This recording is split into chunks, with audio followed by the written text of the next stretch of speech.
Alright, well, here we go. Bit more Project Zomboid. Ooh.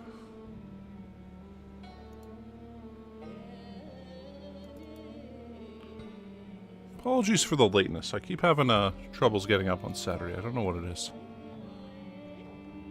I don't know, maybe I can't go 6 days a week anymore on this. Anyway. I was thinking I might change it around to, let's say Saturday is kind of a maybe streaming day.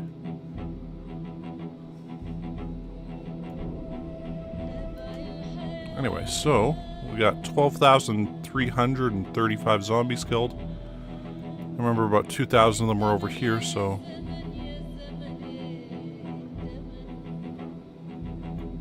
yeah, we got 10,000 now. So that's good stuff.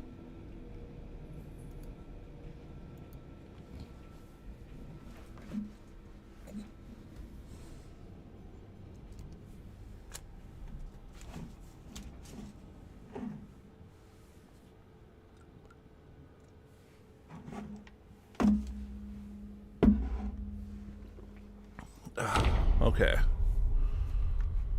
Let's see how many zombies we can kill. Alright. Yeah, we had some fucking fog coming in, didn't we?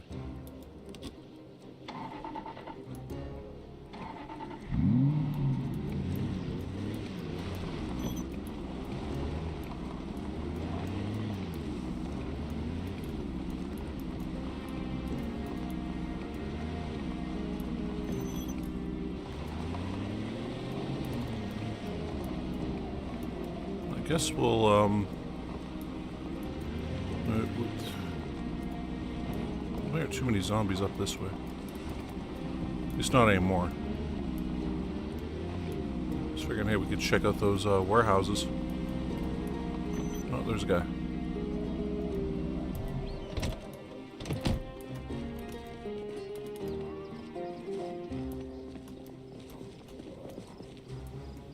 Oh, jeez, come on, guy.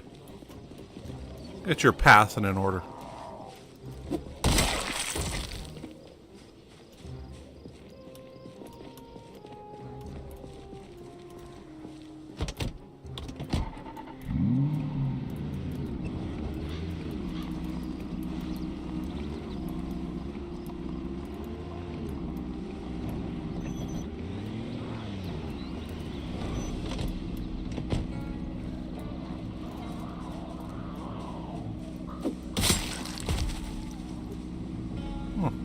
There are a couple stragglers here.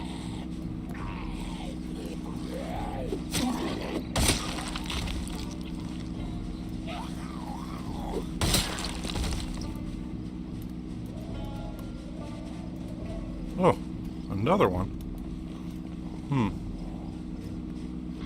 Hey, maybe we just have to go back to straight up killing more zombies then. We do have a Molotov on us, so we got a bit of food.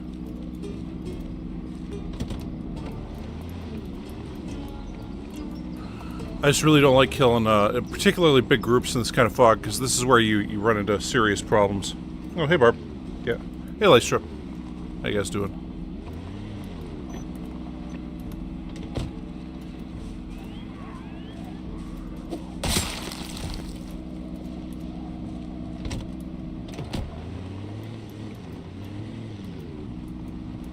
God.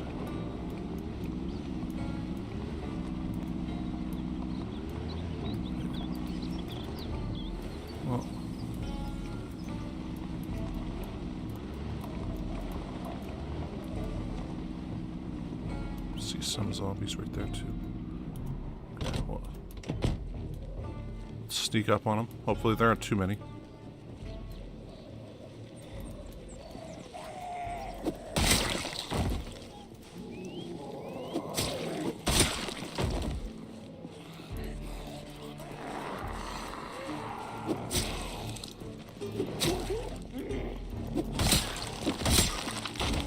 I figured we could kill a few thousand more today and stuff, but the fog just makes it so difficult.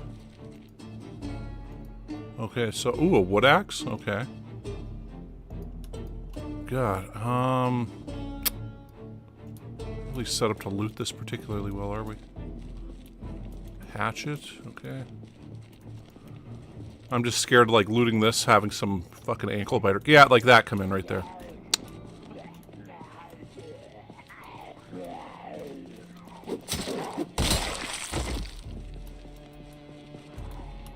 Yeah, I hear some coming in from outside there. Okay, so yeah, we're not going to be able to loot this currently. We're just... Did he go in through the window? Yeah, they're there.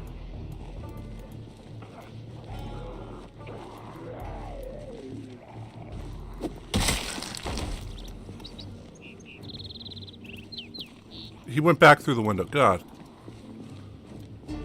Dude, I'm standing right here. Your pathing has got to be better here. Huh. Zombies. Yeah, for sure. Nice barb. And yeah, you know, having a pretty good morning. And myself here.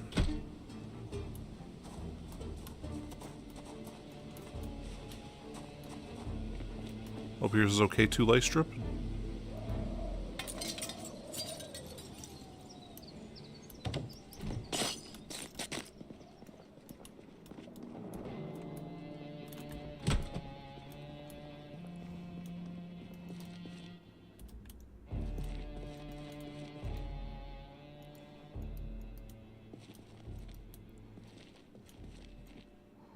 I'll take that.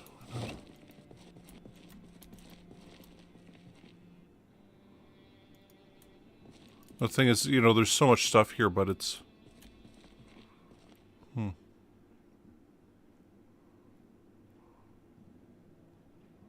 Another hatchet. We got wood glue.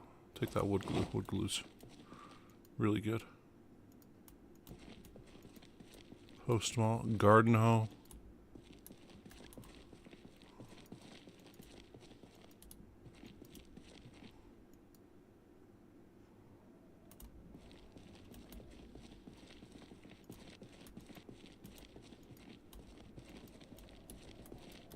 More wood glue.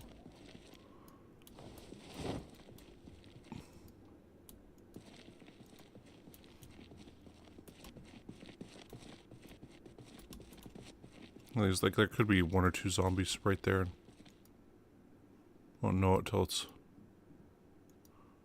almost too late, right?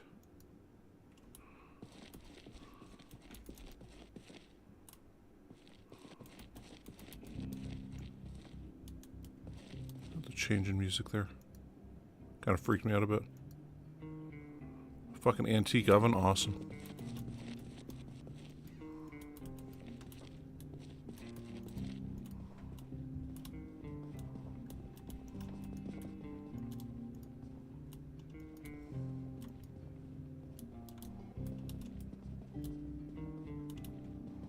Well, we know there's a bunch of stuff here that we could use, but it's just we don't... It's not worth the risk to gather up all this loot and then be grossly over-encumbered when we might have a couple zombies just wander out of this forest at any time. So, hey Mark Moody.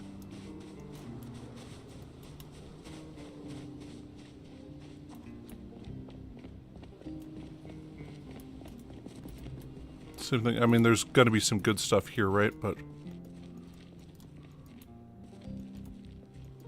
another antique oven? God.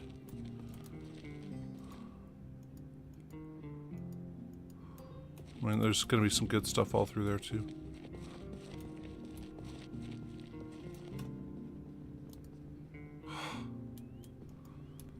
Yeah, that's a lot of guys right there.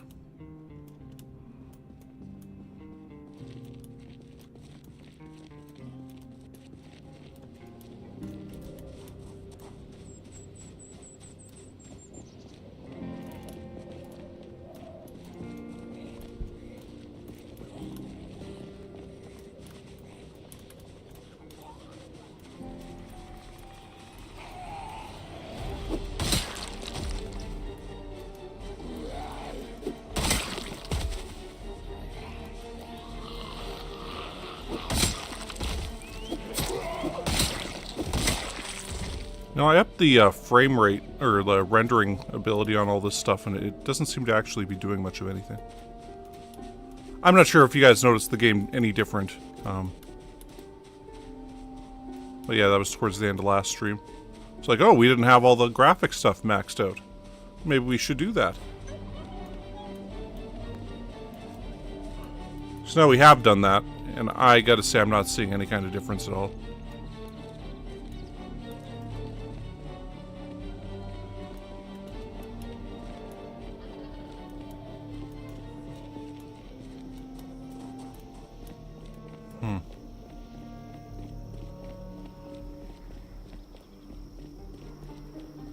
Well, you know, I'm gonna hop in the car, and I'm gonna mark down, like, stuff that's here.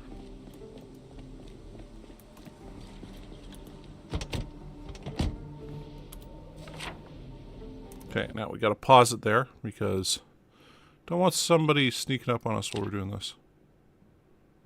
So.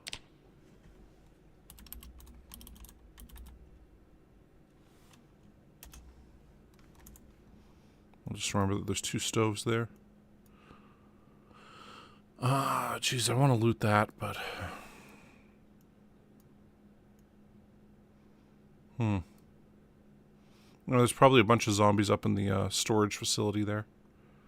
There's also probably a bunch of good stuff because it's the storage facility.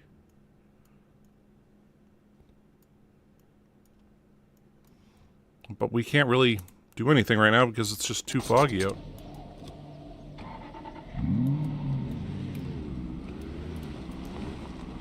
I just see a zombie coming in through there.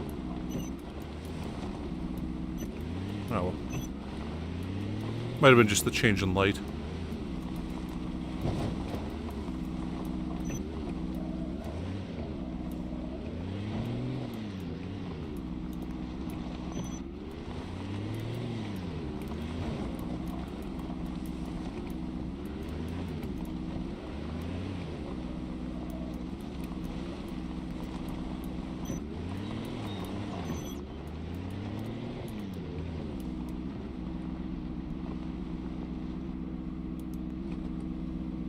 Now we're actually dealing with a couple groups of zombies here.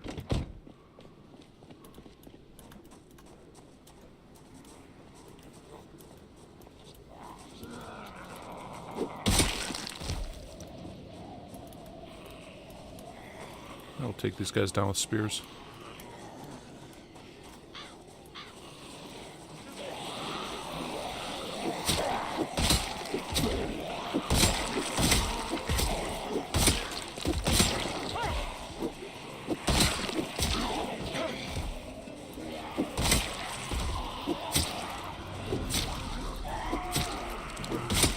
What the hell was that?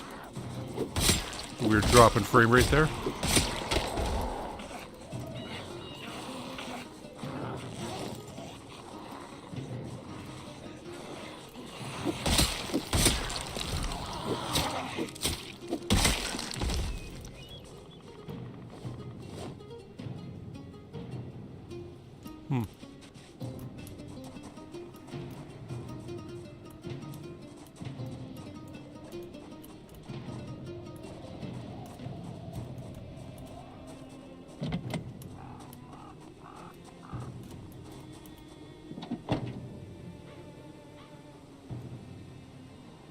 I might as well take that.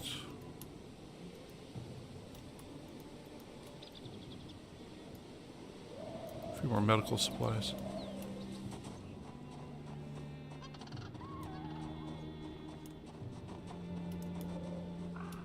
And so this road is now impassable due to trees. So there's that. At least we don't have to worry about moving these cars.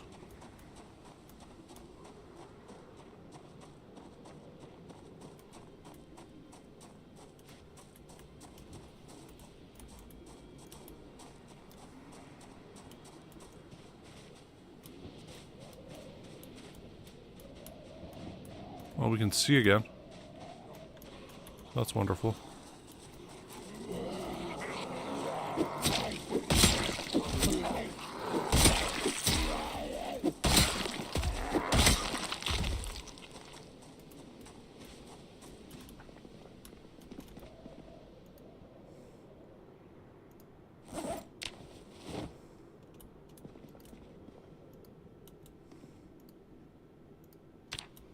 Got a tiny bit of food going here.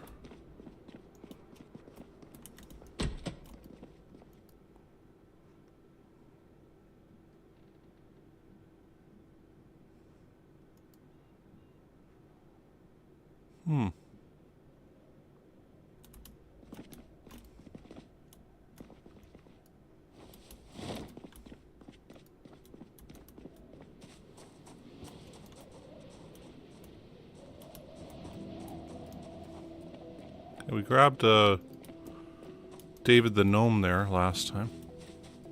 We didn't kill this guy, so... What he's doing there.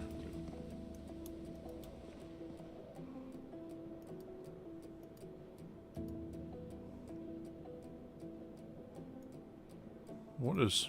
Why isn't that marked? Oh well.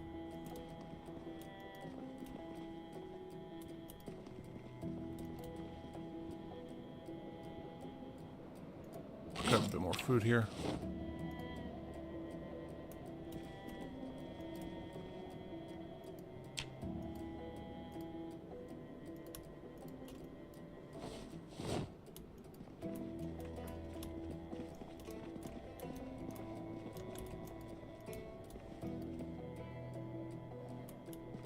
Umbrella. Okay, we'll just head back to the car now, so we can actually kill some guys. Dump a bit of this loot we just grabbed.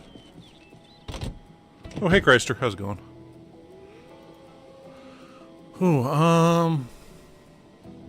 okay, you know what, we'll eat that beef jerky we just found. And we got the campfire materials sitting right there also. Should we decide to try to kill guys that way?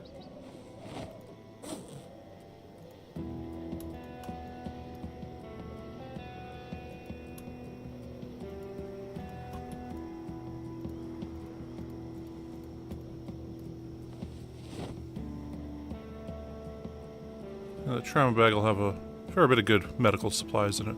We're pretty good on medical supplies overall, like if you include what we got back at our main base, right? I don't want to say we're at the point where we'll never run out, but we're pretty much as close as you can get to that.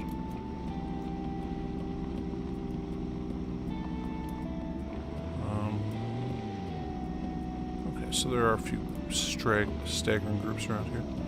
I remember one time there was a bunch of mannequins in there. They made it very difficult to figure out what was what going on in there. I guess we'll just try to lure a bunch down. Ooh, is that a... Oh, I thought that would be a survivor house right there. But, while we're here...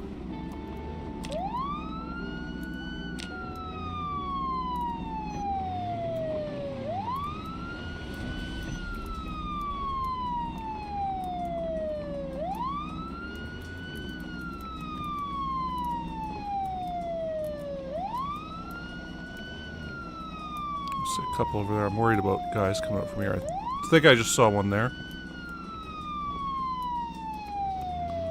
Got a guy coming up that way.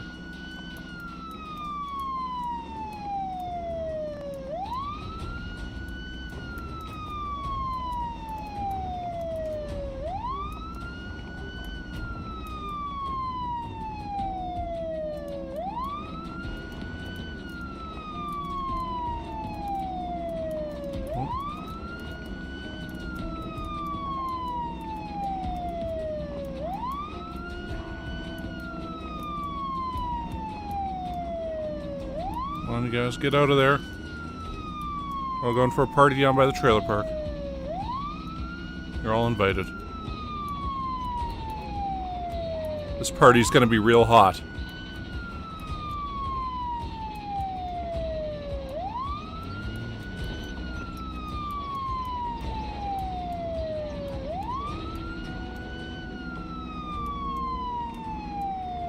I feel bad for whoever lives in there. I mean, of all the houses in town, that's like a... I mean, it's a one-room shack. It's a...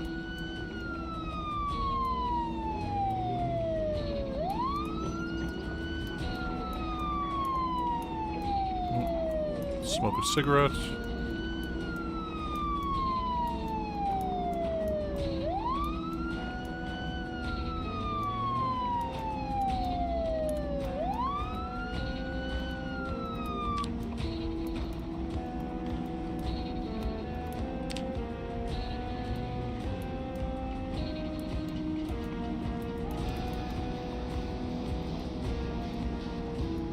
I'll leave the car there for now. Alright. Got that primary. That secondary.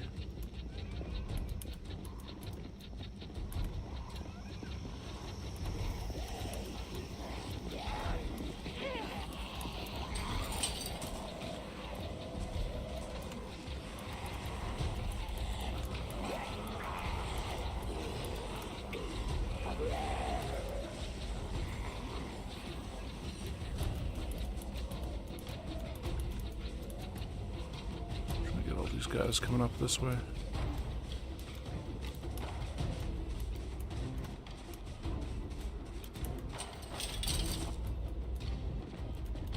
Are they still going down that way? No.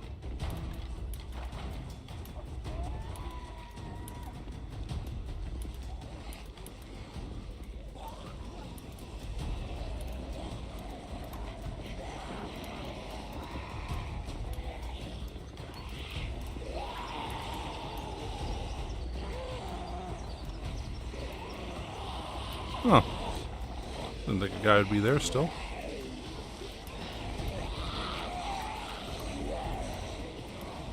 Alright, let's light him up.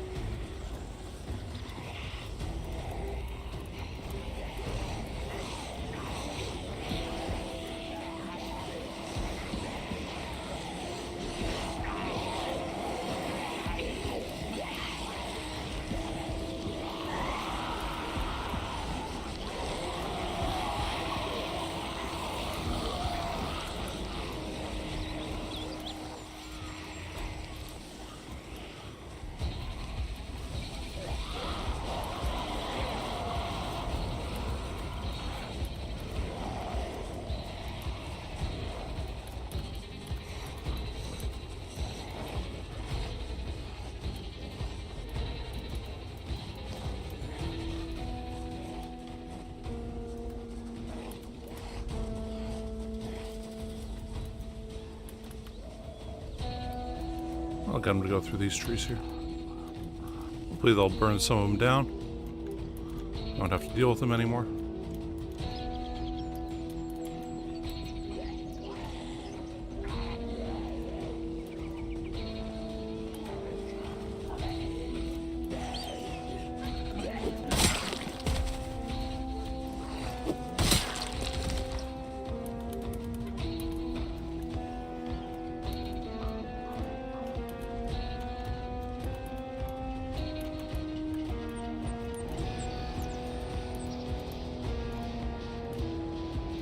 See one coming up this way.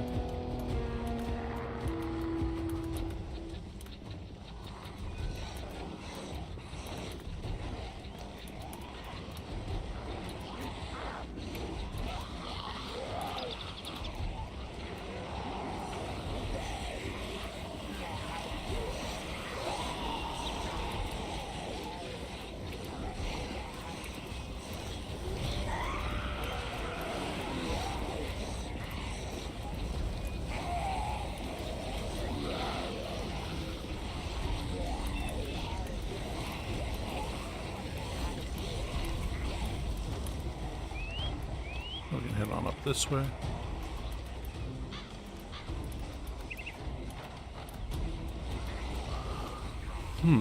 We're around this area.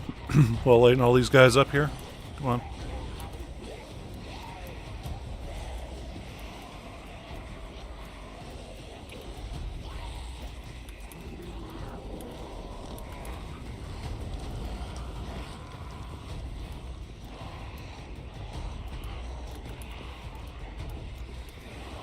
There's some just sitting over there.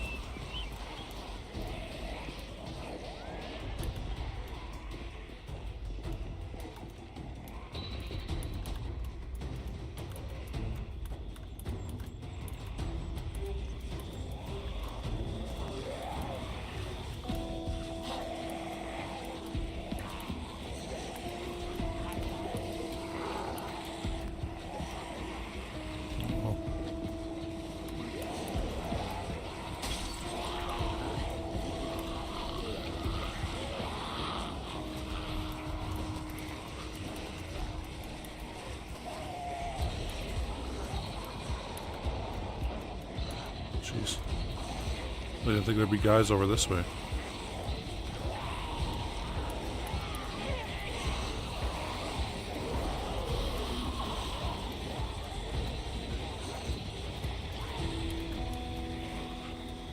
Okay, we got some down here. This could get a bit squirrely. Oh, no, we're good.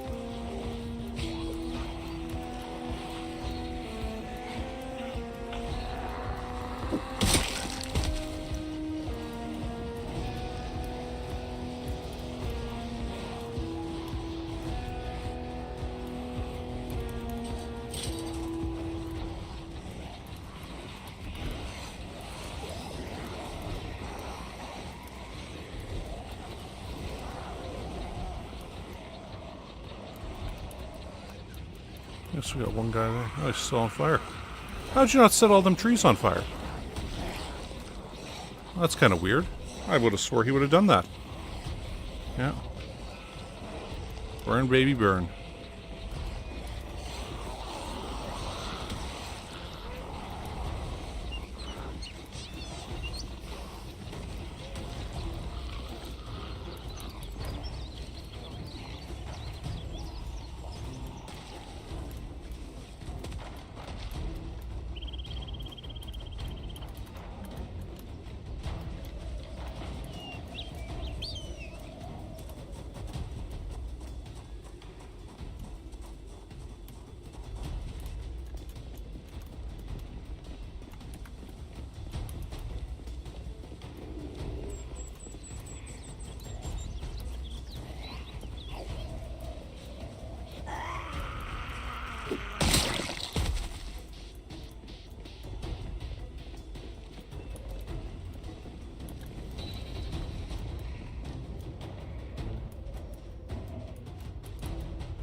Starting to get a bit exhausted here, so.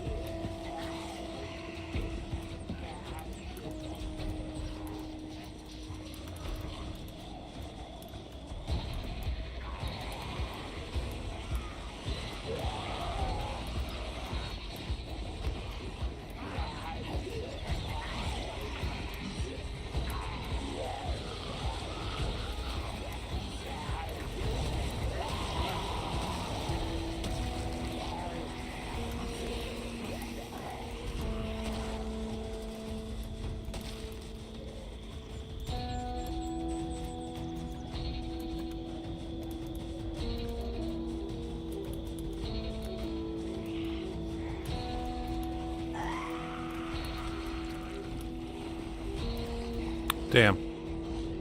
It avoided lighting any of them on fire so far. I don't think we actually looted that one yet, did we? Oh well.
this dude left.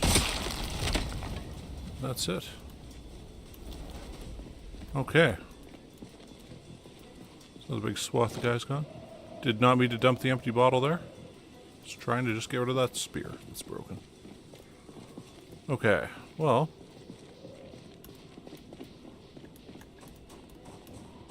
Killed a good 250 right there, so. Get back to our car. Got a bit of food also. Fortunately burnt one of them trailers up.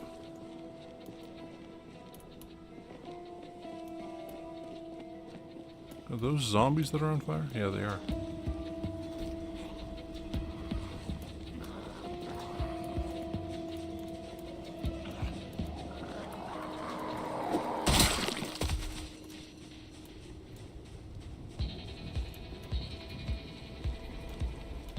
And there that trailer goes. You know, we had this fireplace near me when I was a kid, and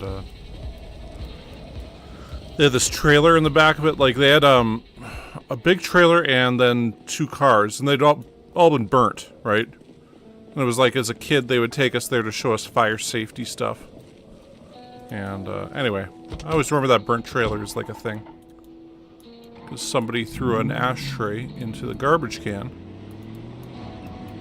without making sure all the cigarette butts were completely out first. And yeah.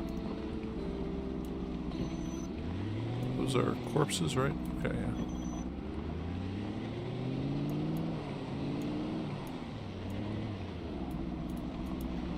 Okay, well, we dragged those zombies down a bit closer to us. I mean, we're hoping that the ones on Main Street over there expire quickly and decompose and whatnot. Because that's kind of holding us up from being able to go over there and do as much damage as we can. Well, this time I'd say it was more the fog that screwed us up today. From being able to be all we could be.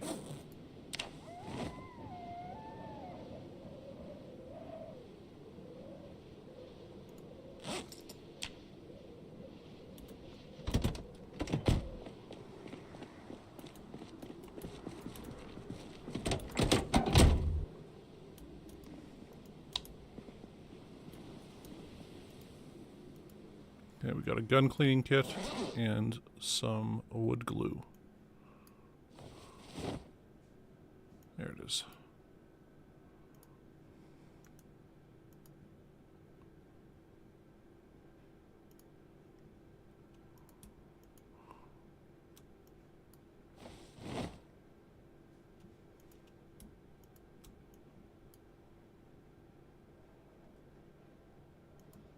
After that, okay, yeah.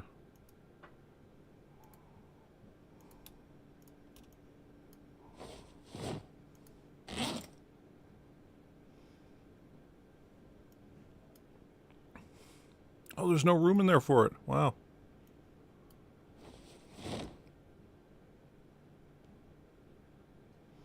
Suppose that wood glue should probably go right here, huh? Okay, we'll put them there. Bouillon cube. And the rest of the stuff we can put in the trailer.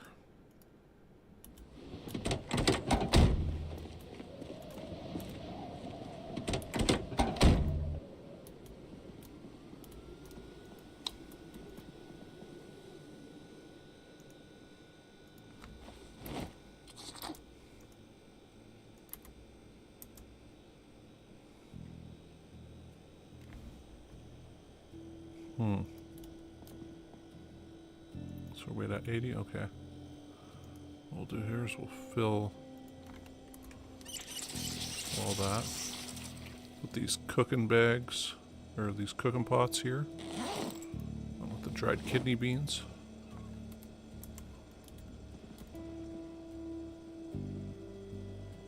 And then we'll drink a big bottle of bourbon. That'll get our calories up.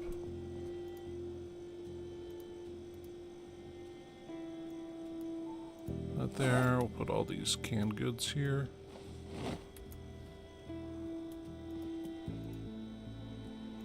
Dump 2 pops there. Grab one of those, and Okay, we're good to go to sleep at any time. Let's watch a random VHS tape.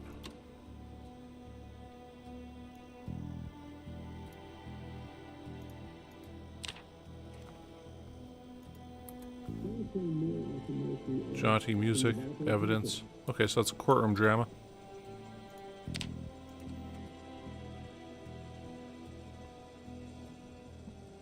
Albert Welland QC.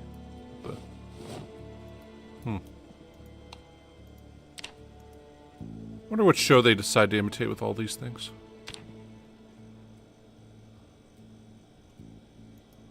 Alright, well it's raining, so that should... Oh, there we go. That bug is here again. It's going to keep telling us how our strength keeps going up. Even though it's always just the same now. But, yeah. With that sound that says you've made an achievement in this game.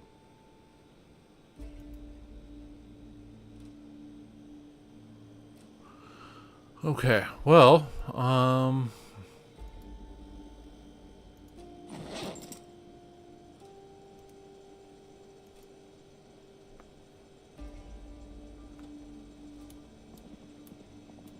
guess we'll drink one of these. Is there stuff in the freezer?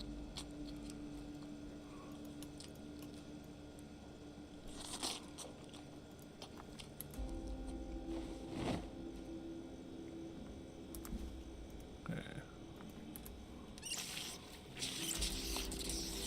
Hold that, put the cooking pot back.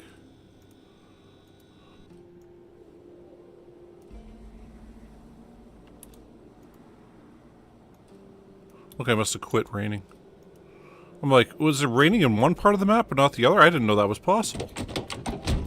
And, apparently it's not. So.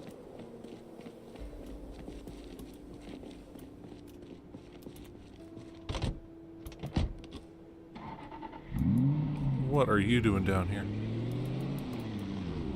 Those stragglers ain't supposed to be coming over here.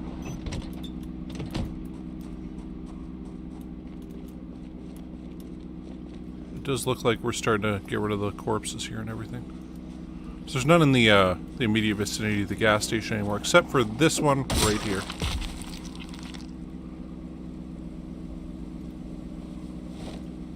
Dismantle it, leave it there.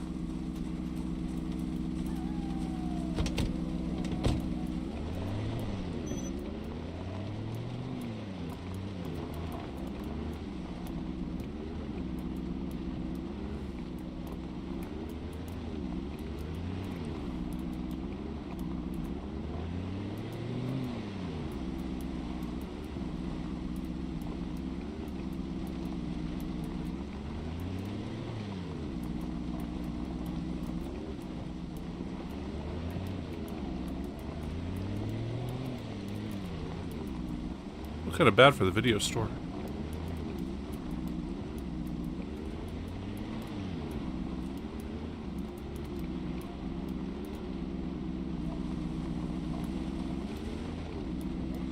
That's where the campfires are. We still can't see those currently. And this thing burned, probably about up to there.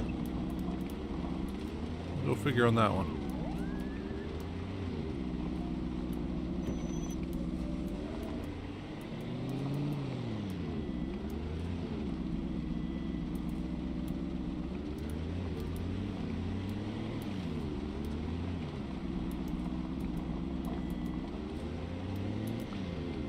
Really looks like we managed to clear off a bunch of guys from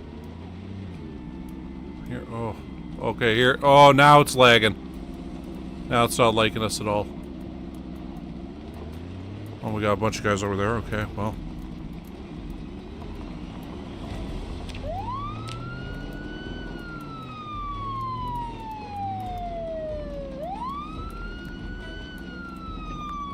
Oh, this game is not liking our frame rate right now.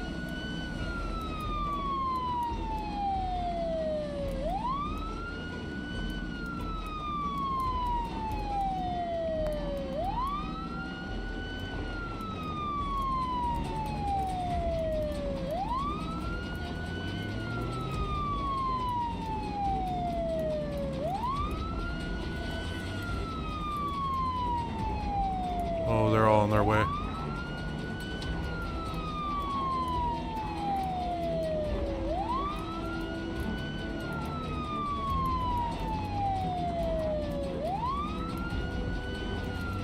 Shit. Yeah, that was a screw up. Do not need to be doing that.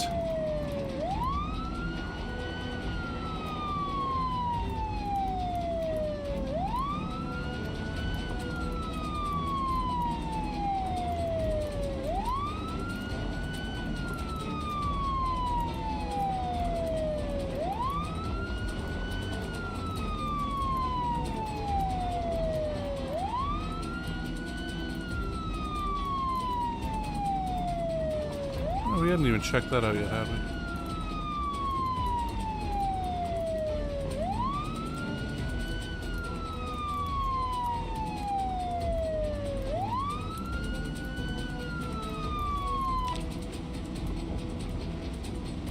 Okay. I guess we'll leave this guy right here.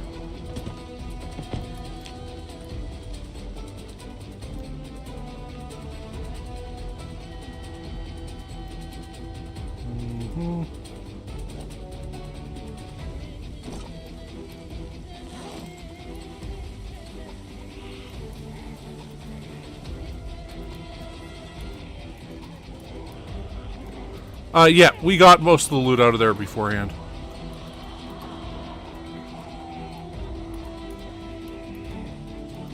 We did end up losing a bit, but...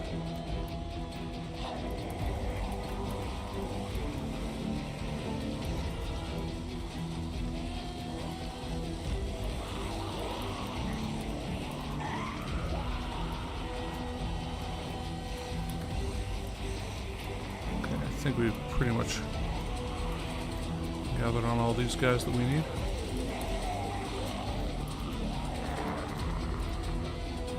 Okay. Let's start another Disco Inferno.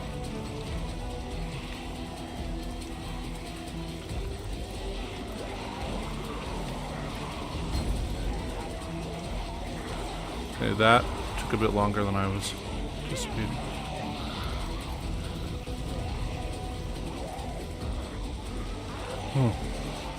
Yes, here it comes. All that rotten meat. But yeah, you see there's the police station. It's pretty messed up now. So, like, unfortunately we didn't get to loot any of these.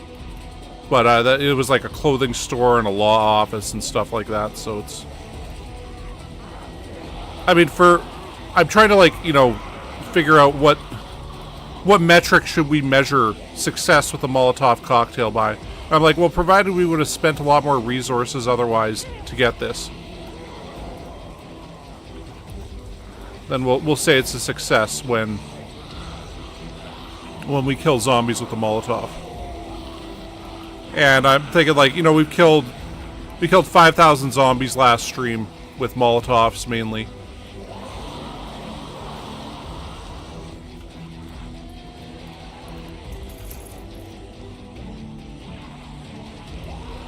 So, to kill them with, like, bullets and spears and everything would have taken probably 2 or 3 streams and most of our 5.56 and stuff like that. Like, so...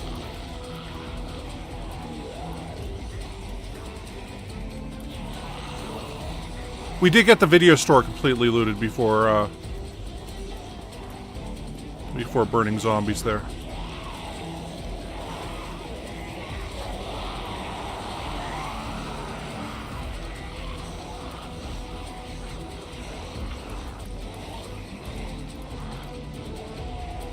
Still have some big groups up here now.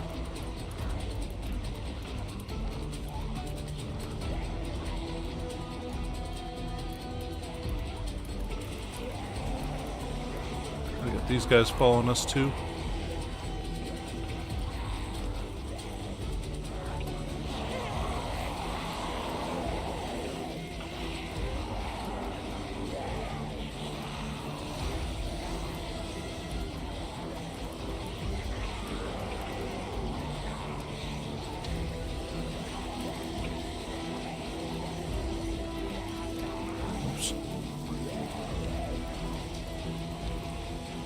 Reminds me we should probably have that in our hands.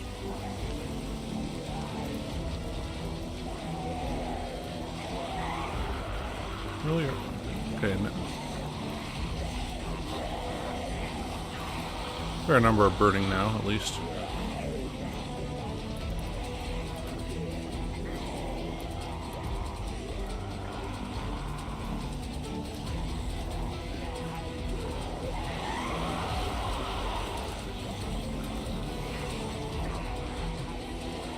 I'm gonna start setting other guys on fire.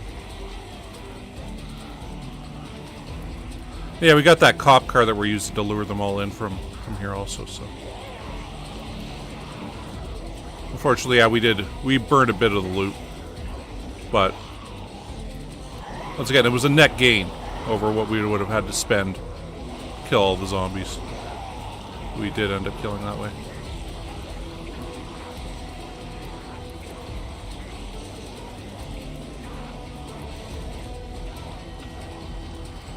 You're blending into the ash there, buddy. Didn't even see it first.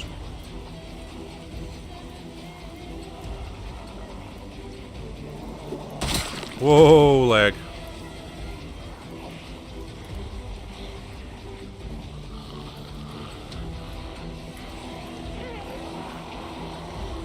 Oh my god. Okay, that was a terrible idea. Didn't realize those trees would do that to us.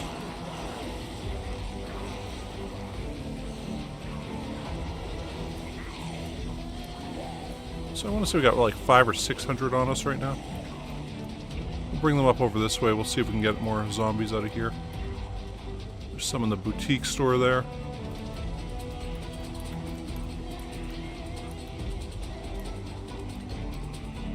We'll go up far over this way and then we'll spin over that way and we'll see if we can grab more off the street to join the flaming horde behind us.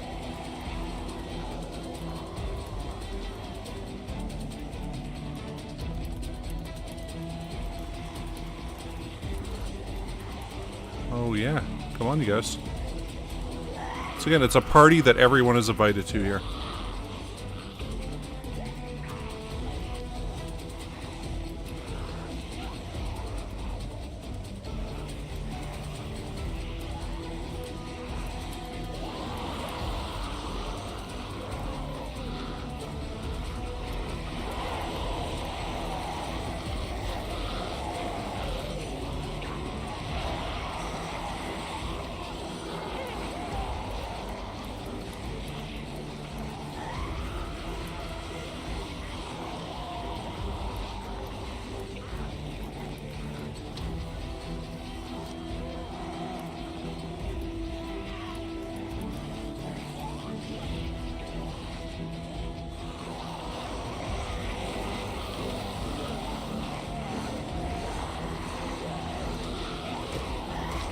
Okay, yeah, they're all starting to get... Oh, fuck. I felt like I was going to accidentally hit right click there, right before I did it. And then I Freudian slip it there in, where it's like, yeah, don't hit right click because that causes you to stop for half a second and that's going to get you killed eventually. Holy shit. At least now they're all on fire, right?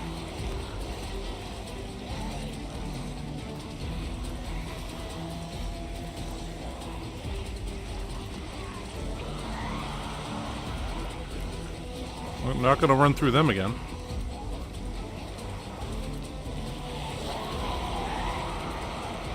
Apparently lucky helps you not get scratched by trees you run through like that.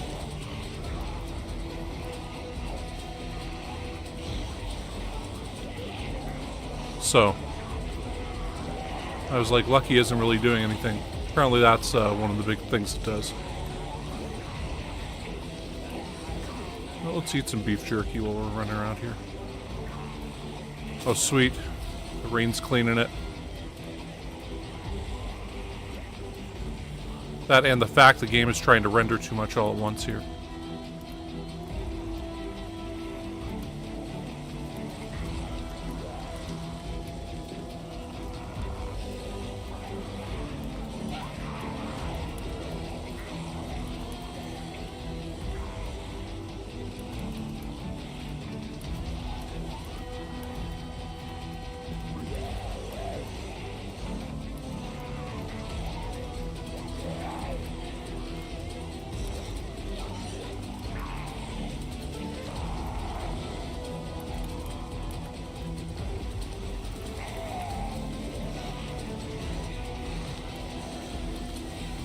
Seems a bunch of these guys are getting left behind here on us.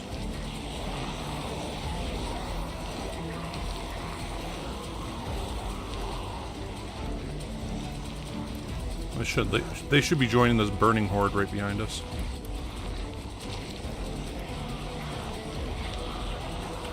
That's where all you fellas should be right now.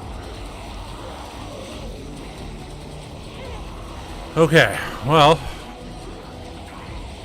killed what, 500 so far this stream? Maybe more than that.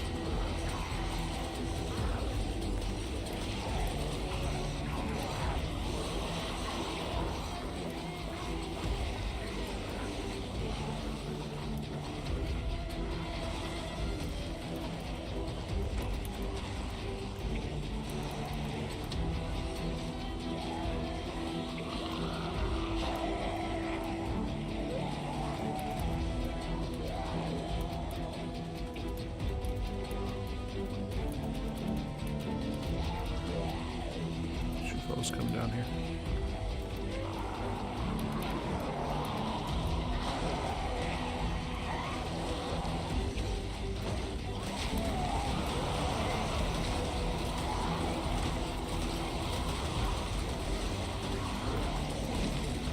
Now they're all dying off. Wow. That is quite the burning thing.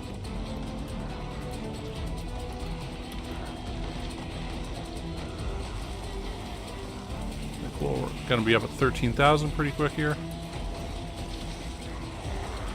How did you avoid getting burned by all that?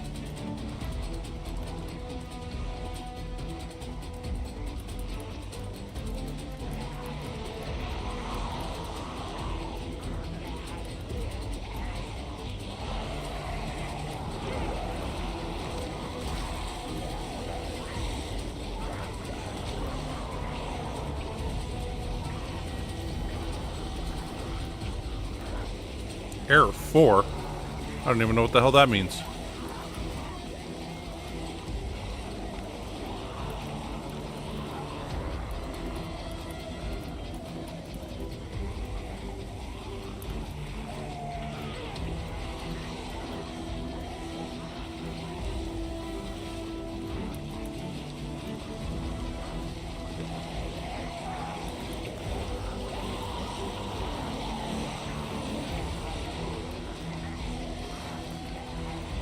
At least it's getting all the ash off the ground here from this. I think part of it is the rain cleans blood. I didn't realize it cleaned up this ash stuff also. I think you gotta be near it for it to actually get cleaned off.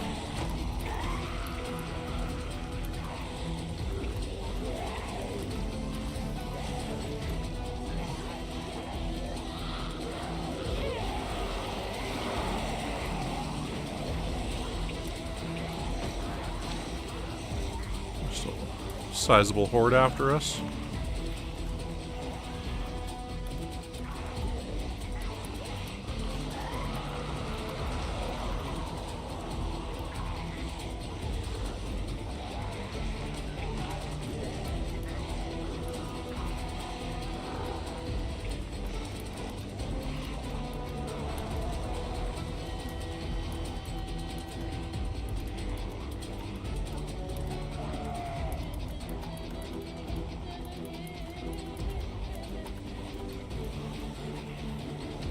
Oh, we got this.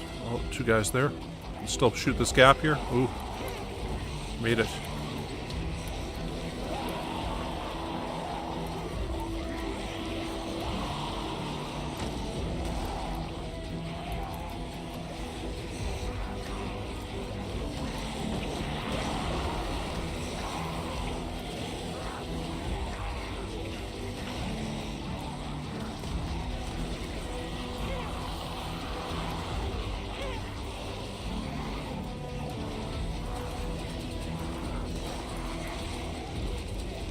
After we had that big swath of guys die, I really thought that we'd had over 13,000 by now.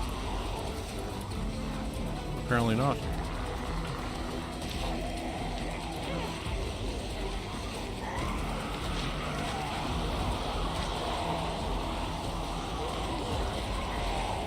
Oh, we need a cigarette too, so. Pull that cigarette out of our fanny pack. Smoke it while we watch a bunch of zombies burn. That is classic Project Zomboid right there.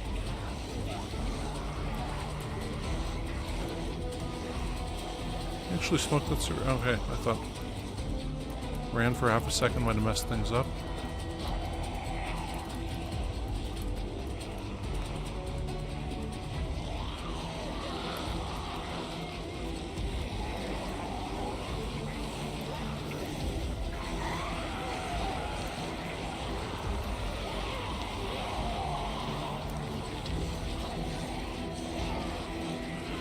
Oh.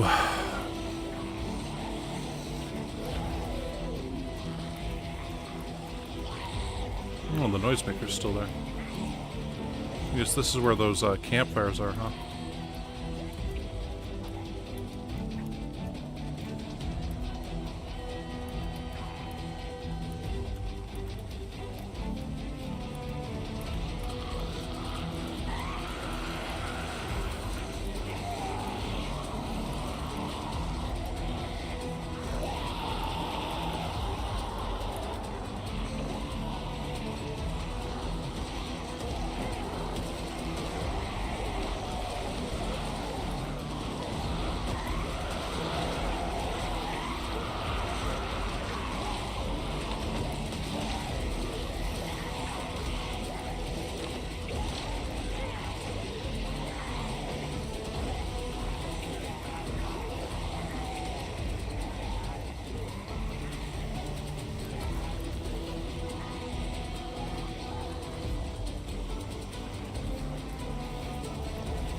That's the fastest way to do things. Gotta remember this for the real zombie apocalypse when that happens. Fast way to do things, throw a bunch of Molotov cocktails and burn the zombies while walking around in little circles.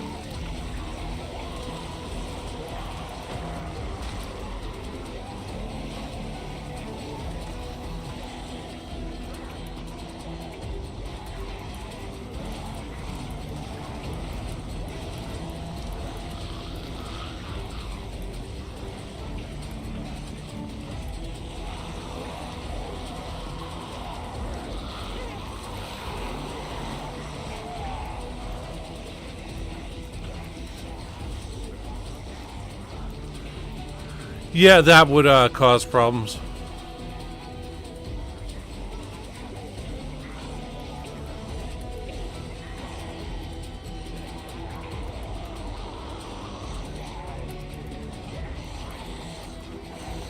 The main problem I have with that movie now is that South Park ruined it for me. So I had that whole World War Zimmerman.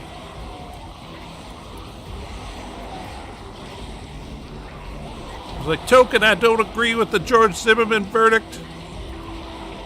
Gotta quit freaking out. And how they're like, yeah, you know what, I love you both equally line was really cheesy and stuff like that.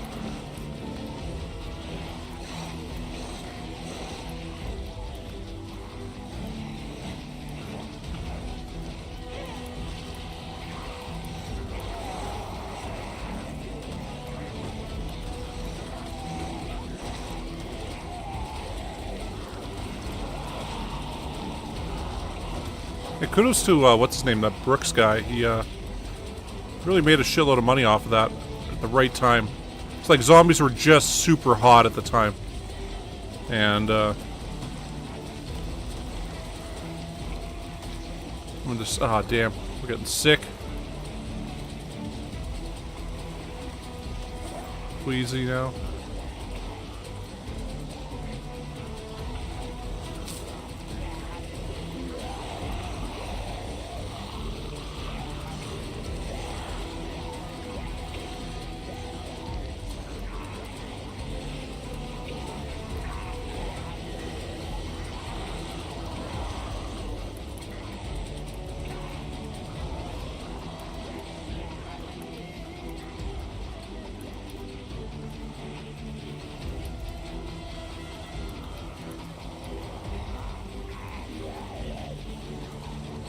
rush.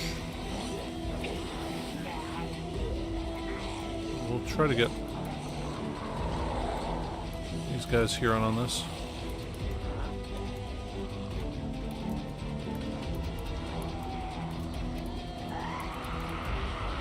Jeez, there's still a bunch more right up there.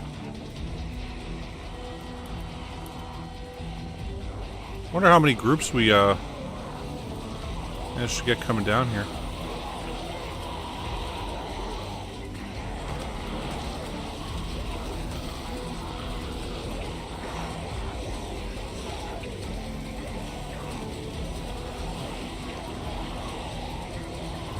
Yeah, there was a point where zombies were so hot, I was like looking at this like horror story, short story, like competition. That was like, you know, submit your best horror story. And they just said, we don't accept anything involving zombies. Because there was just so many going on at the time. That, yeah. They're like, no, it's just too much. Every damn story we get's involving zombies. And, you know, they kind of go in waves. Like, there was a bit where, when Twilight was around, where, oh, let's have vampires and everything. We got True Blood, we got this, that, we got the other one. And, things will kind of go crazy for a bit when it comes to that. I almost misclicked there on going left and ran into that group.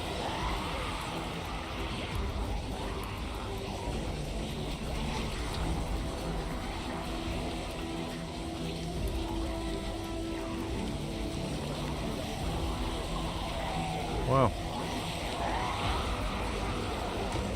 Anyway, yeah, it's sort of like there tends to be a monster of the moment kind of thing.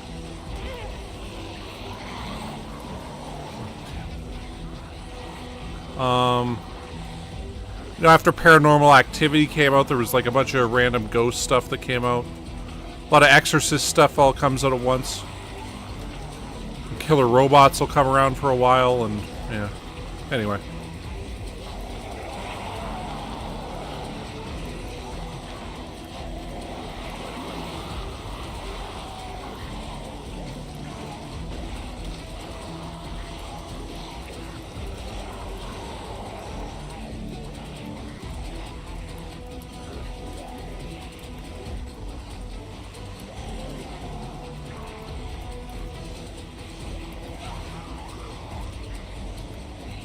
Let's see if we can get more guys from up here.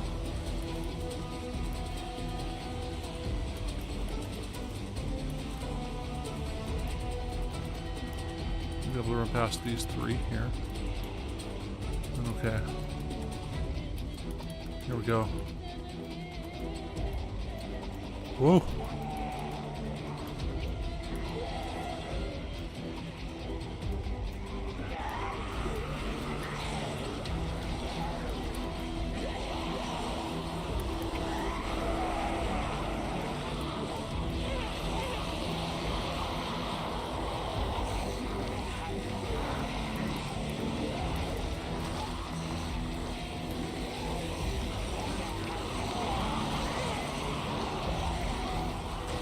It's kind of like how trends in video games will come around. Like, there was a while there where Battle Royales just ruled everything. And, I mean, they still seem to be pretty high up there, but that day does seem gone. Where, I don't know what game is kind of taken over right now in terms of game of games.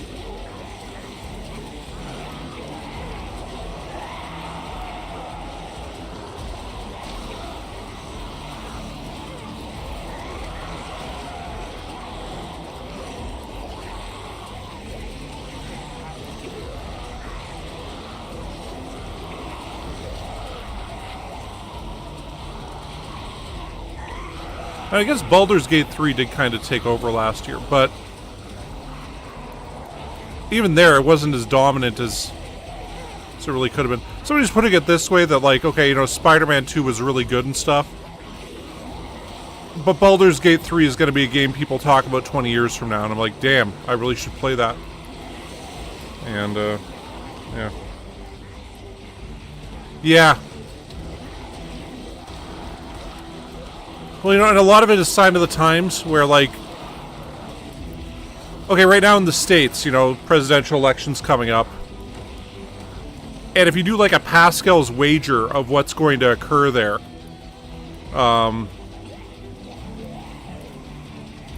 Pascal's wager is a old religious philosophy thing. It's actually applied to climate change now. Didn't know what it is. Anyway, so the way that Pascal's wager works is it's a 2x2 kind of matrix of possibilities. Now, Pascal said, you know, with this, in terms of whether or not you should believe in God, if you believe in God and God exists, then, hey, you get to go to heaven. Isn't that great? If you believe in God and God doesn't exist, you lose nothing because, hey, you know, you're still, at the end of the day, die and become nothing, which you would have been anyway. Now, let's say you don't believe in God and God exists. Well, then you don't go to heaven and you don't get eternal bliss. And say you don't believe in God and God doesn't exist, you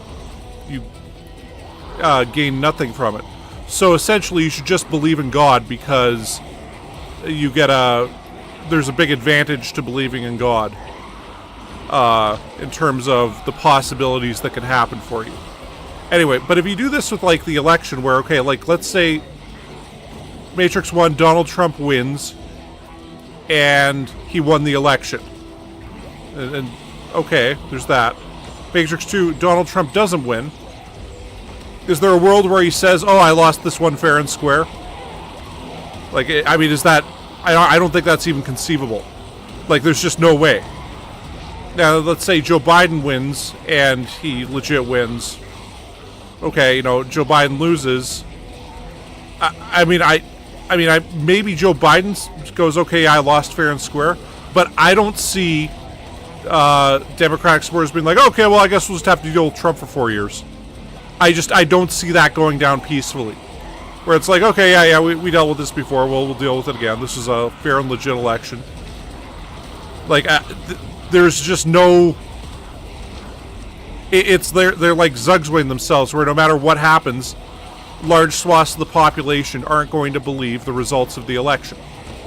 And aren't going to accept results of the election even if they do believe them. How do you maintain a democratic society that way? Like, you can't. Anyway. So, I think that's where a lot of this apocalypse stuff is coming from. I'm not sure if you've seen that ad for that new American Civil War movie that actually looks pretty good.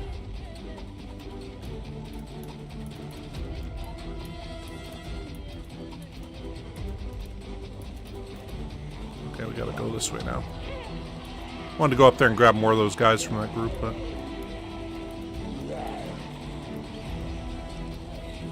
unfortunately, we can't.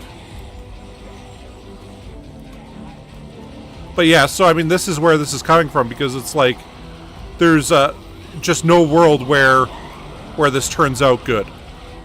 And that people accept the results. Like, there's just no world.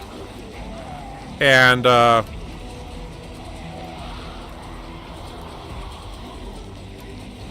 mean, frankly, like, for ways out of it, okay, let's say Donald Trump dies from, you know, natural causes or anything. No matter how he dies, there's going to be a huge conspiracy around why he, you know, about people that killed him or whatever. Even if it's like, I mean, you know, he's a pretty old guy. It's reasonable. Same thing with Joe Biden. I mean, I don't imagine it would be quite so bad for the, you know, conspiracy around it, but, you know, they're both old guys. They're both going to die pretty soon.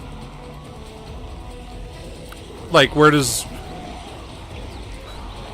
that go? Anyway, so, like, that's not a way out of this.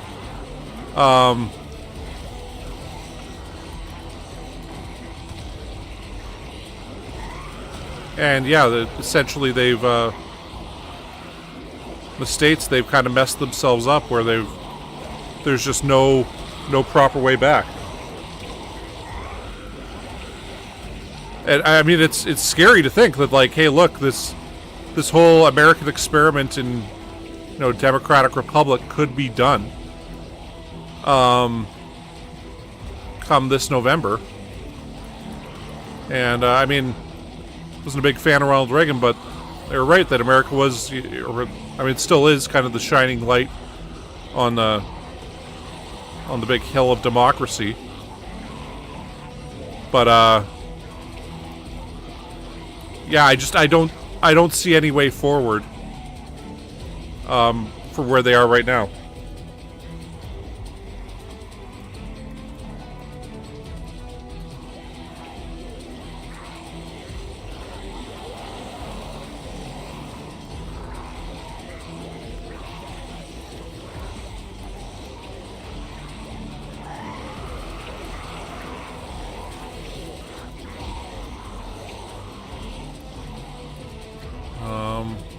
God, we can't go up and grab those groups. It's getting too late. We're just gonna have to burn off the zombies we got here and call that a day.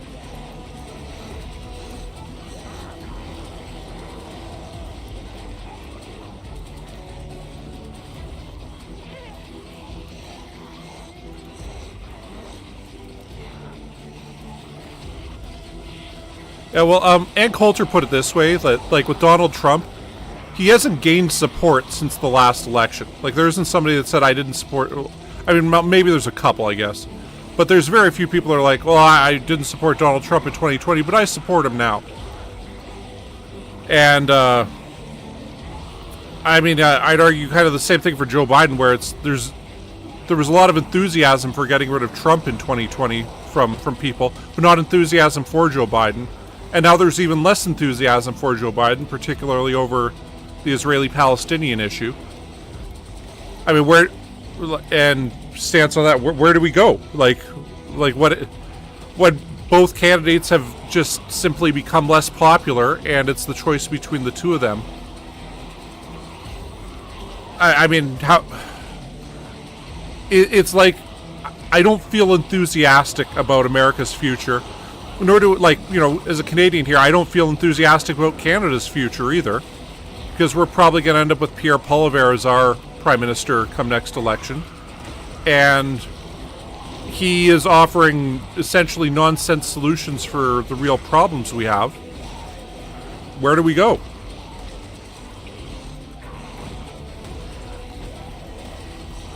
Anyway.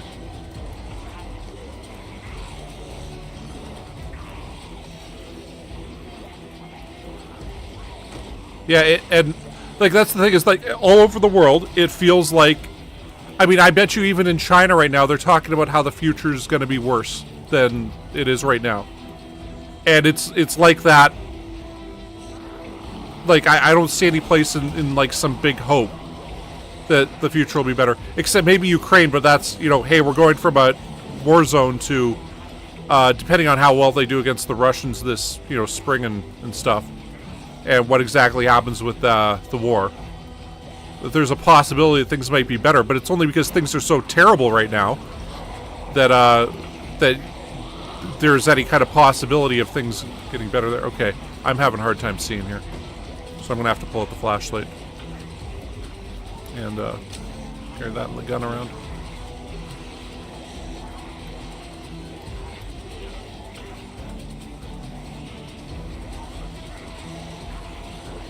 Anyway, so it is kind of a scary kind of scenario, and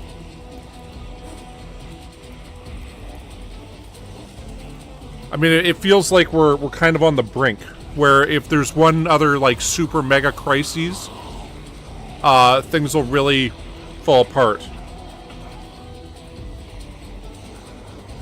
And I don't know, maybe like say another pandemic pops up, say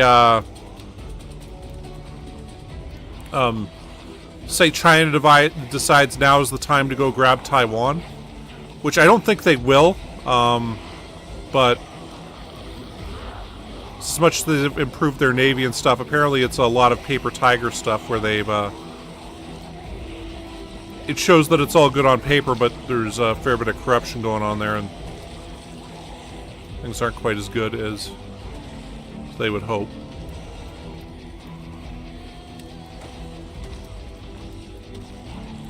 One more round and that should drop most of these guys here.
Yeah, light strip, it's weird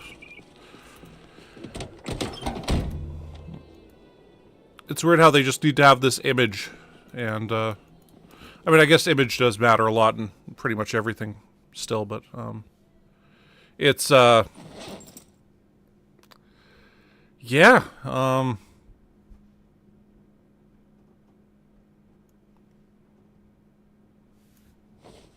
wish there was more of a reasonable, yeah. Well, you know, frankly, okay, it reminds me of a modest proposal. You guys have ever read that? Anyway, a modest proposal is a famous essay from the 1800s by, I think it was Jonathan Swift. And at the time, the Irish potato famine was going on. And they were like, how are we going to deal with all these Irish people that are starving to death? And Jonathan Swift made this essay called A Modest Proposal, where he said, what we need to do is we need to have the Irish eat their own babies. And said, first of all, it'll end the famine, and second of all, there'll be less Irish to deal with. And it's like, you know, what, like, holy crap, that's pretty insane. But I mean, it was a joke thing because, you know, the answer to how do we deal with the problem of all these Irish people starving to death was to feed them the food that you're exporting to Britain, because during the potato famine, they were still exporting food from Ireland to Britain, or and England. So the answer was just, you know, feed them the food that you're gonna give away. But the answer can't be rich people need to lose their money so that poor people don't starve to death, because that's absurd. So, like, you know, when, oh, we can't deal with all these homeless people everywhere. Well, maybe we should just, you know, go to people who have 4 or 5 homes in the States and say, hey, you don't get to have this home. Like, what? I shouldn't lose my money. We should just stop the people from being homeless. It's like, well, how do you expect to do that? Well, you know, we'll just, you know, we'll feed the homeless people to each other or some crap. You know, like, it's... Essentially, they get into kind of a modest proposal territory. And, yeah, so it's like, how do we stop all these homeless people from making us look bad? Well, do we solve the crisis of homelessness? No. Let's temporarily shuffle them out of the area, so that way we don't look bad. And, yeah. I mean, they did that in Vancouver during the Olympics, when they had that there in 2010. It was a big issue then because they just... Yeah, like, where the Olympic Village was, that used to be, like, one of the poorest neighborhoods in Canada, and big drug problems there and stuff like that, and they just said, okay, well, we'll get these people out of here, and then we won't have any... You know, we won't look bad during the Olympics. It's like, well, do you want to solve the issue of homelessness? No, we're just not going to look bad during the Olympics. So we'll do that, and, yeah, they tried to shut down the... At the time, there was some pot shops there that were, like, places you could go and smoke weed, and this is before it became legal in Canada. So they tried to shut those down also because they thought it, you know, made us all look bad by having places where people could consume marijuana. And anyway, it's... Yeah, it's weird how they just openly say, well, this makes us look bad, so let's make sure we don't have to look at it, rather than let's solve the problem. And, and they don't solve the problem because what it entails is we're gonna have to tell a bunch of rich people, hey, you don't get to keep all your money. I mean, that's really what it comes down to, is they don't want to say this, like, hey, look, you don't get to have $50 million from now on, you only get to have, you know, 30 or 40 million. And that's seen as obscene by the people who are the, you know, the wealthy donor class, and I mean, frankly, within the states in particular, all the people in the Congress and Senate, I mean, there isn't, I mean, how many people in there aren't millionaires in the Congress? I mean, I think it's pretty much all of them now. At least very, you know, in the 1% as it's known.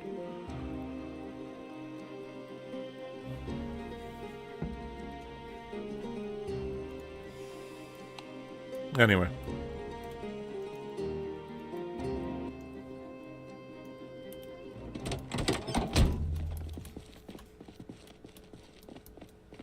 Actually, it reminds me of that South Park that they did with, they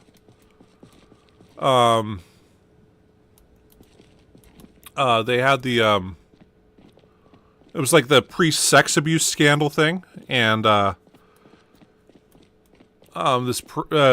priest is like, yeah, you know, we're gonna have like a getaway for all the boys to come with us. There's gonna be a bunch of priests there, and all the parents are like, I'm not sure I want you, you priests around our kids, and then the priest is like, okay, we got to figure out a way to deal with this. So he goes and starts talking to all the priests about solving the problem of, you know, sex abuse. And then when they goes to the Vatican and starts talking to them, like, yeah, how do we stop these kids from telling people what we're doing? Yeah, I mean, these kids, they used to be quiet, and now they're talking. And the priest's like, oh, what? What do you mean? Like, what are you talking about? The problem isn't that these kids are talking. The problem is that there's a bunch of child molester priests out there. Oh, no, but what else do you expect us to do? Like, what do you mean, what else do we expect you to do? And then they get into, like, this whole argument where they're like, oh, whoa, we can't deal with these priests like this. And then they say, well, we can't do this because we'd have to change the holy document of Vatican law. Well, why are things that way? And I mean, the celibacy, oath of celibacy for priests goes back to, you know, medieval times. And essentially trying to make sure people were more loyal to the church than they would be to families and whatnot. Yeah, anyway, it's this thing where, you know, holy crap. Well, we are about to burn a bunch here, you guys.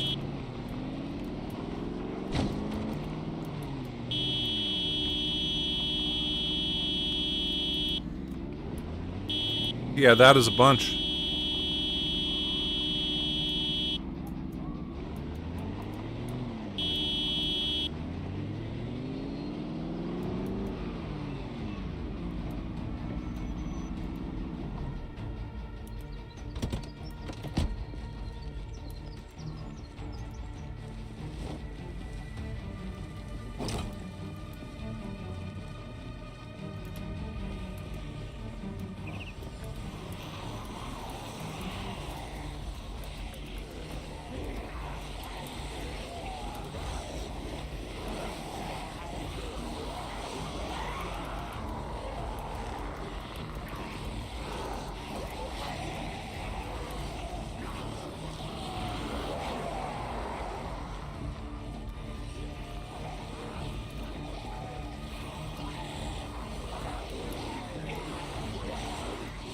What the hell? Like, why is this Molotov, like, floating in midair? Or does it blow up faster if we throw it further?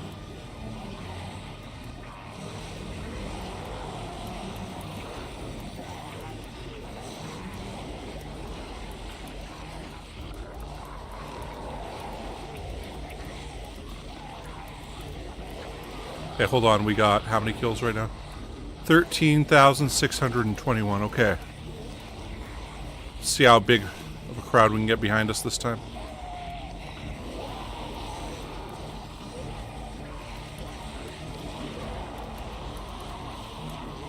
I feel like this is when we're going to finally start getting the zombies kind of glitching out and not appearing here.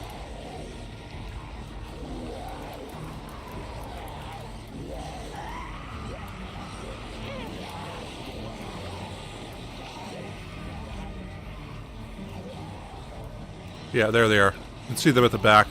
They're not rendering up. Okay.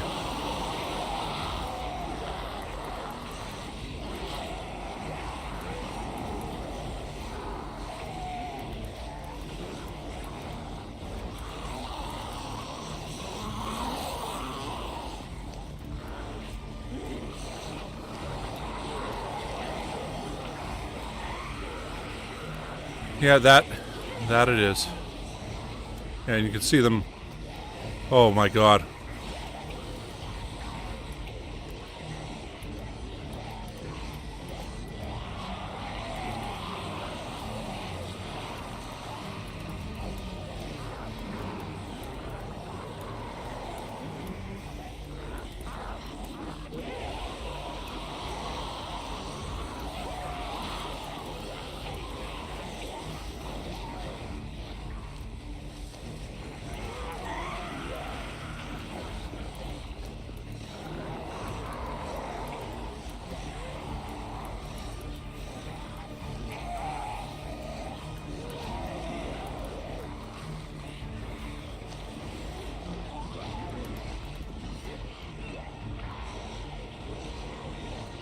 Oh. Yeah, that's a lot of zombies.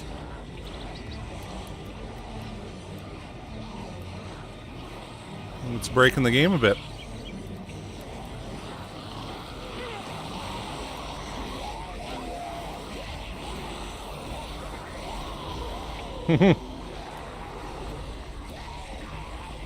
Yeah.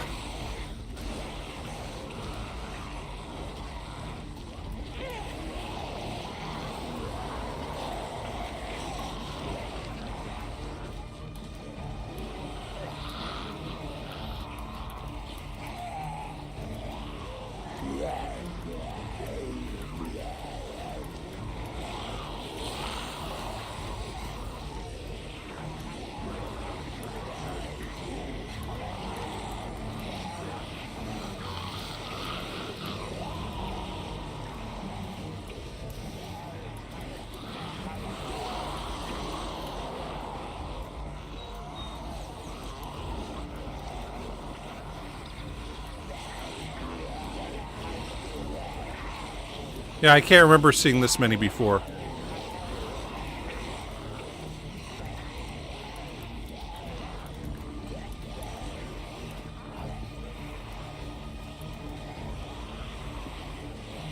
I mean, the thing that's going to get us is there's going to be some stragglers. Yeah. Bunch of stragglers up here still.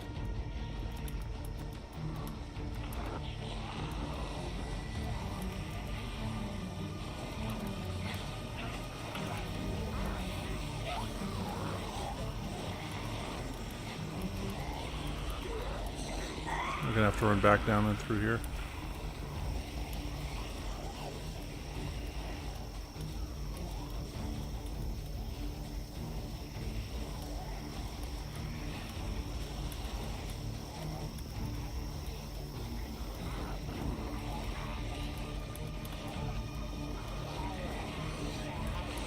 Well, they're all on fire now. Oh, it's that 13,621 we were at the start. Okay, so we've only killed, like, what, 25 of them so far?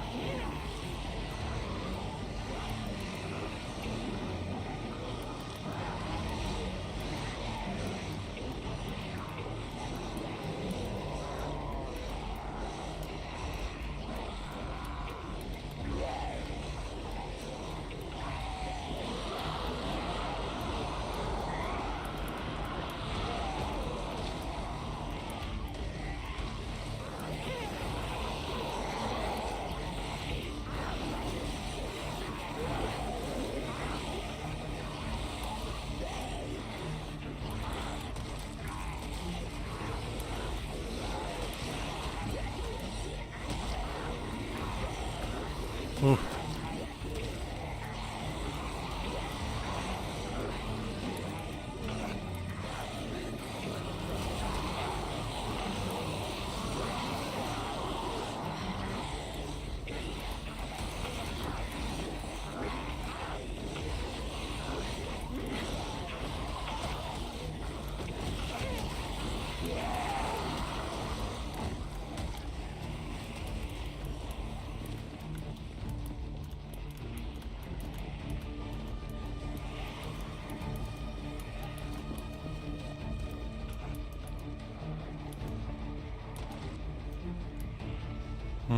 Yeah, we're going to be in a bit of trouble here. We're probably going to have to run back down this way. So there's just too many stragglers that keep standing around, and then have to go past all these guys, so...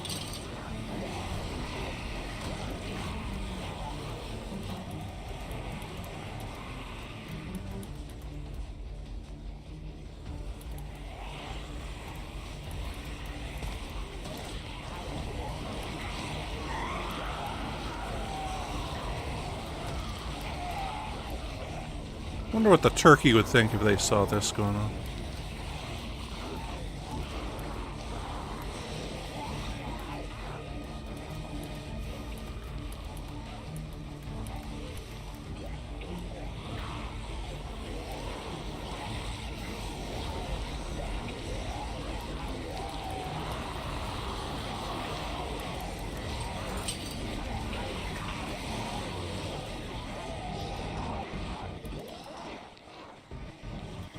It's causing the music to cut out. Never seen that happen before.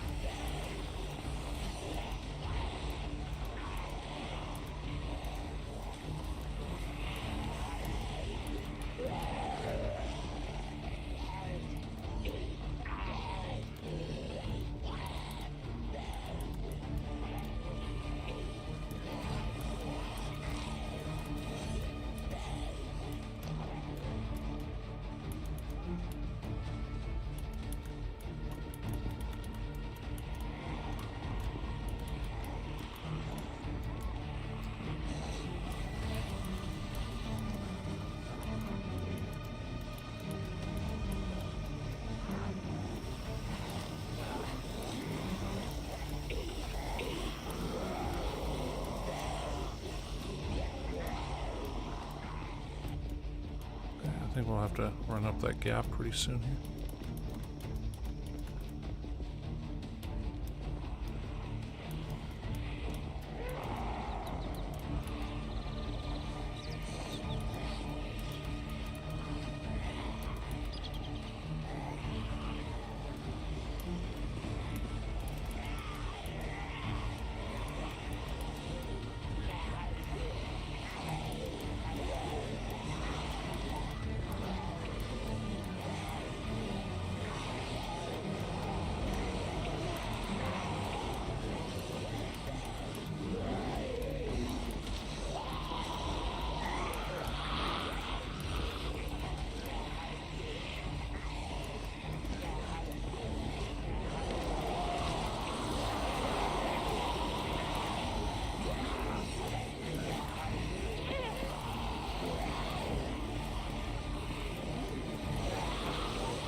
So there's some down there. There's that guy there.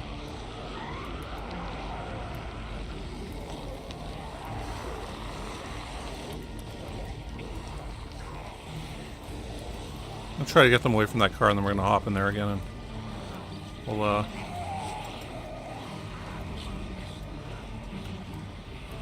hit that alarm again and see how many more guys we can get to be part of this zombies on fire here.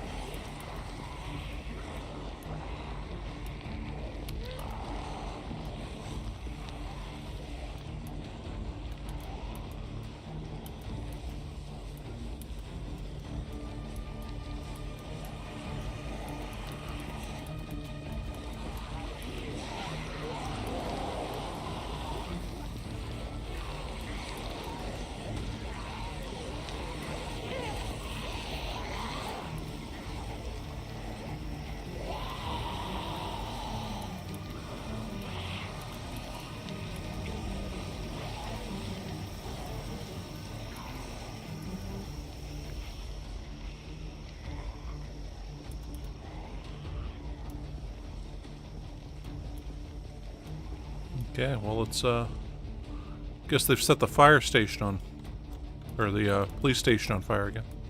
We'll call that the fire station now, though. Oh, shit.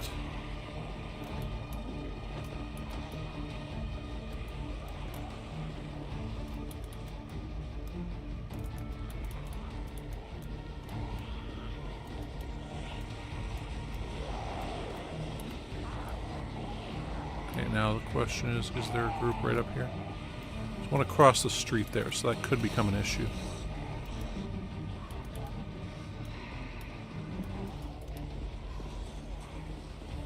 We're gonna run for the car now.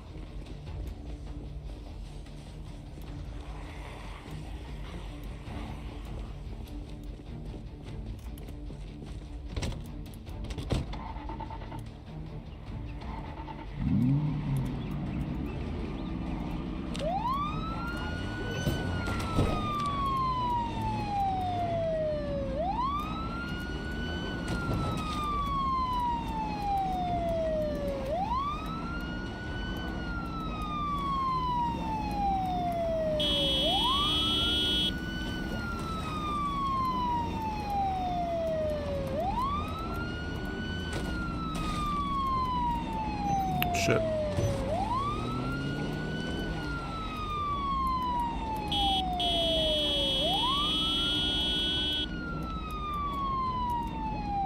I'll take him up over here, I think.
Should still be large groups of guys coming down this way.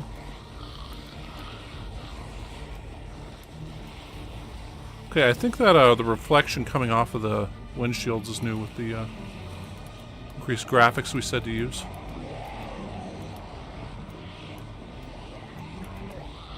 Oh shit. There'll be random guys down there.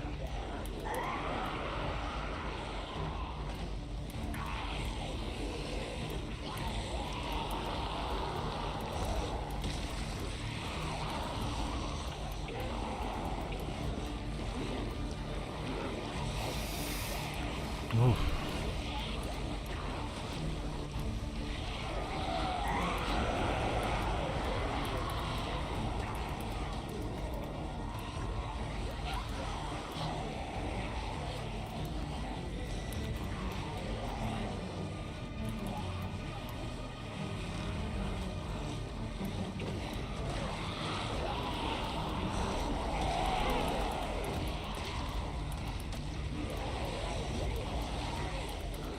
Oh. Woo!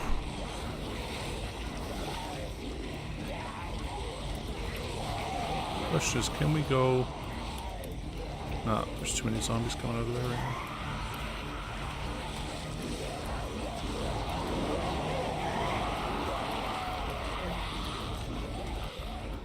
Okay, we're probably gonna have to bring them in front of the diner. It's gonna kind of suck.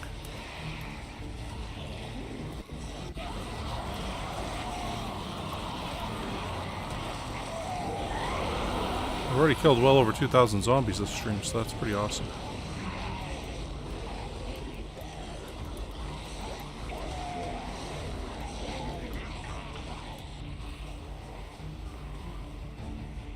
We can cut through there.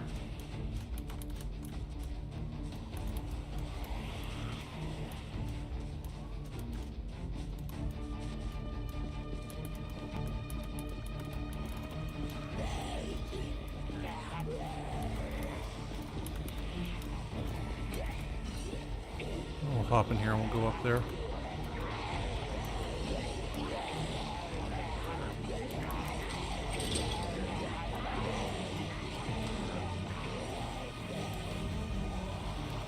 The diner.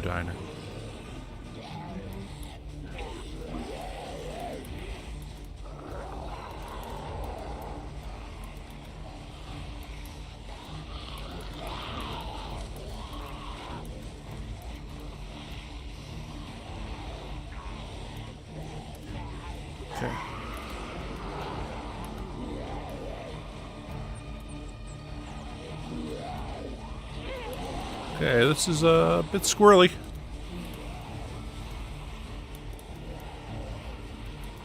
Well, a bit more intense than I was planning.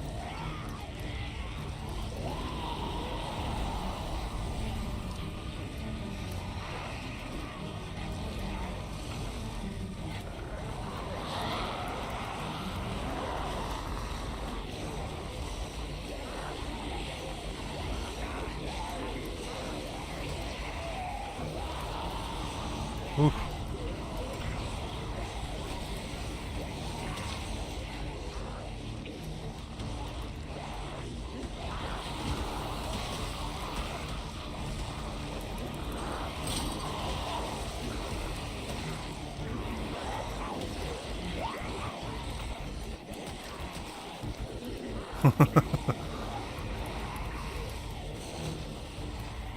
Just love how the music keeps cutting out because there's just too much stuff rendering.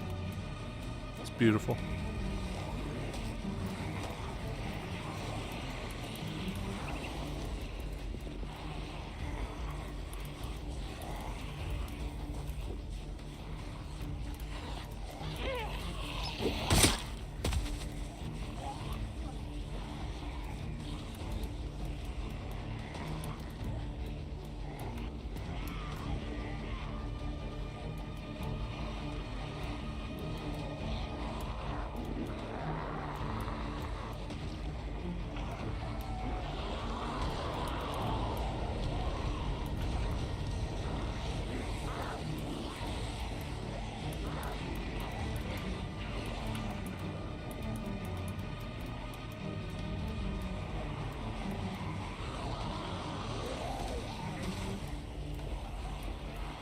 Okay. This could get kind of bad here. Okay. I think we're just gonna have to keep taking them down the road here. Because we're just gonna be in a fair bit of danger if we don't. I mean, hell, we almost up at 1,500. Damn. And there's more of them burning to death right now as we speak.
Still burning. I wonder if we could take the diner sign off of there. We need a ladder for it or anything? Oh, well, whatever. Beside the point.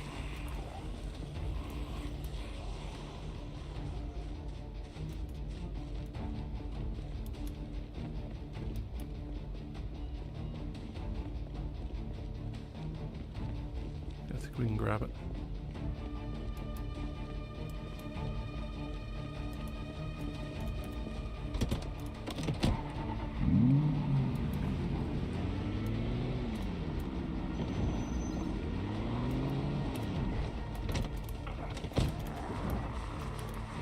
Just realized, nope, not gonna make it. Gotta bail.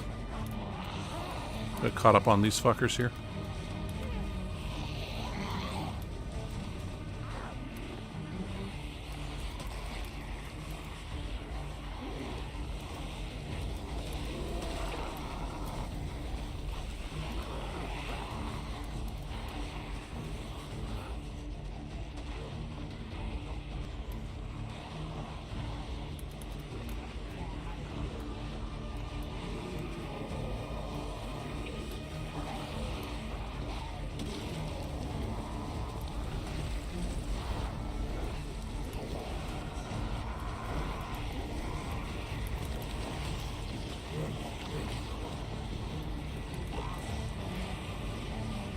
That diner's going up like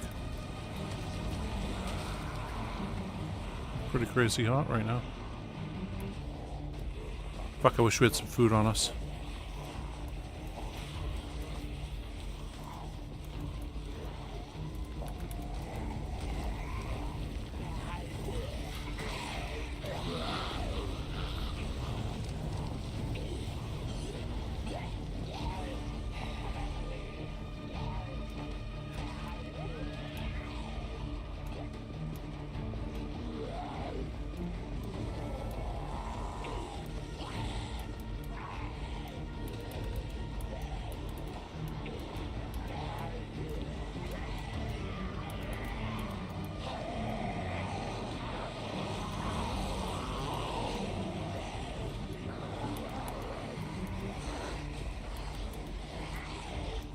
Pull these guys over here as much as possible. Try to gather up these two groups. There's a guy over there. Hopefully he's not part of a group.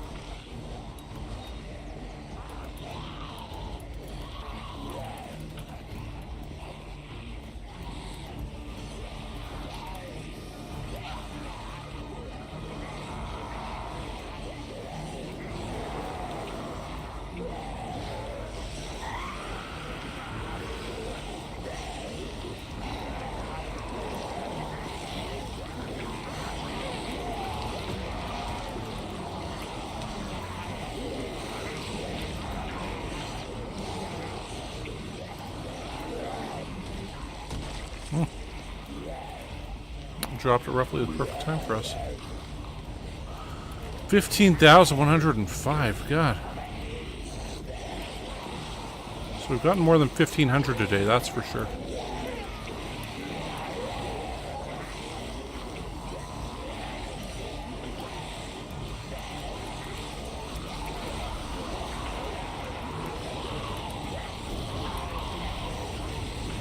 Oof. Just nuts.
Not mean to right click right there.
Those guys weren't on fire, so.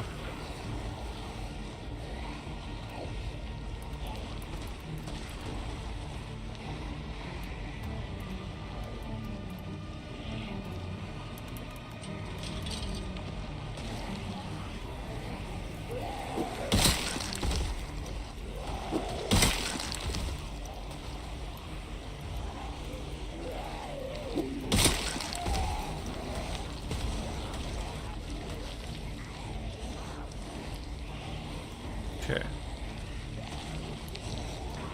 Oof.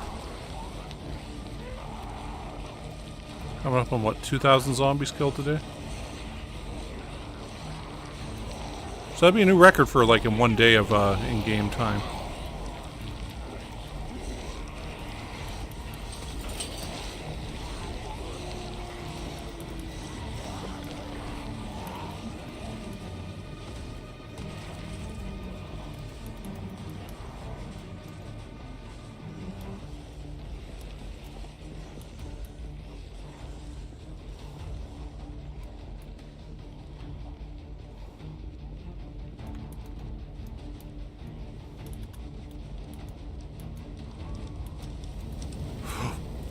Oh my god. If I just died from walking into those flames there, I don't think I'd ever forgive myself for that one.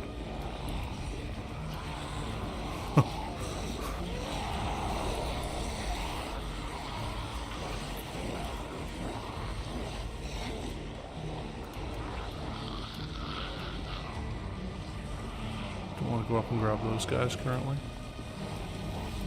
So we won't say anything right now. We'll just try to bring these guys over here as they burn.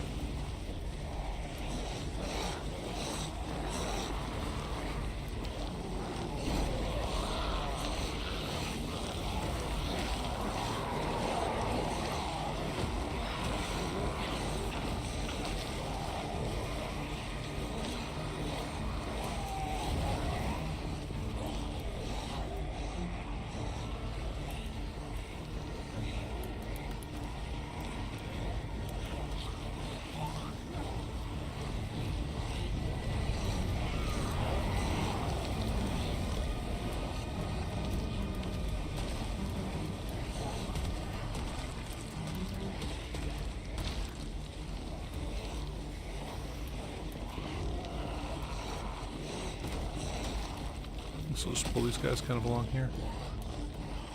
Don't think we got any more zombies here.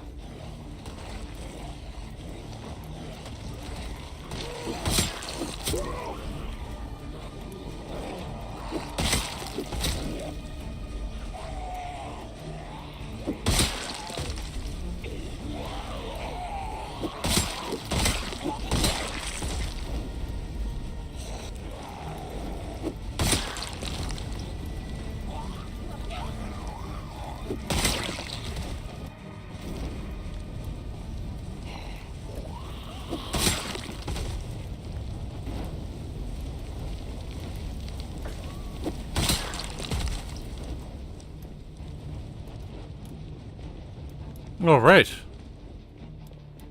I think we have to go to sleep now. Maybe eat another bunch of soup. Wow. Okay.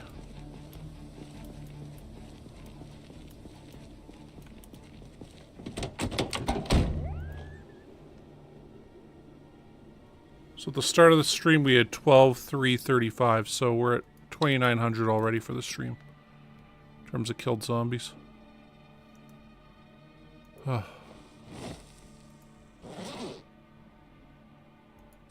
I don't think there's any reason we would go in here.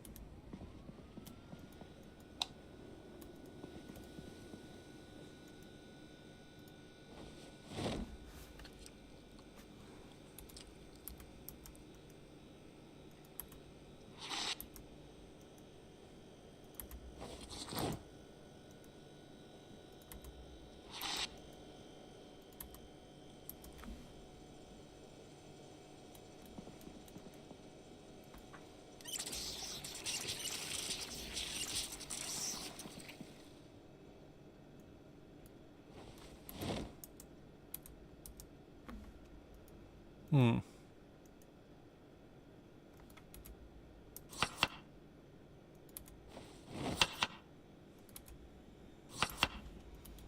Might as well use all those up right now.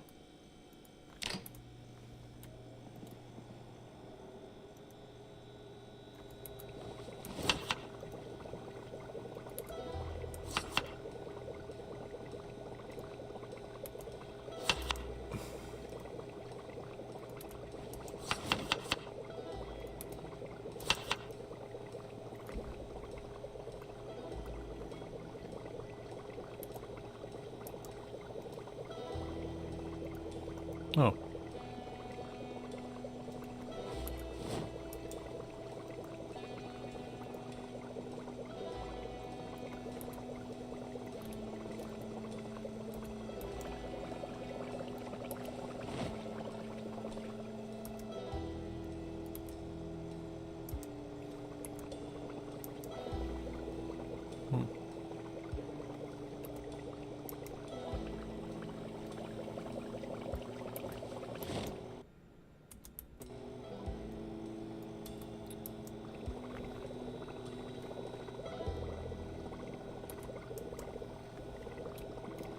Okay. We should, a bunch of squats here.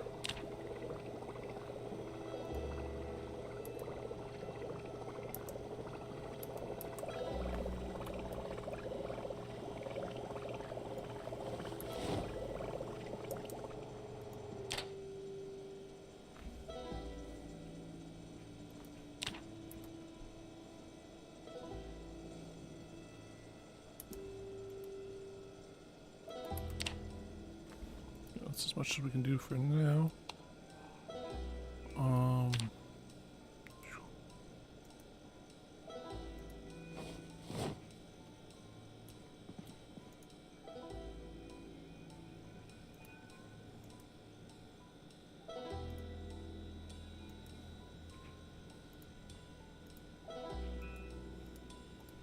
Okay, there we go.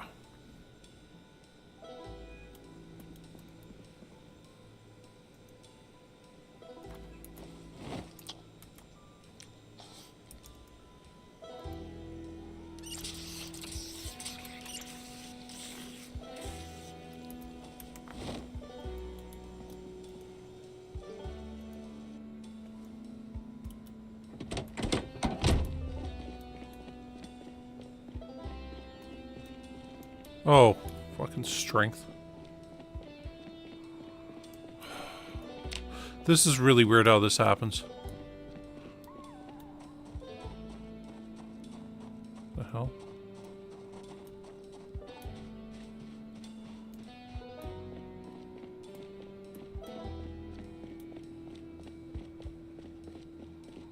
One experience away from being strength level 10.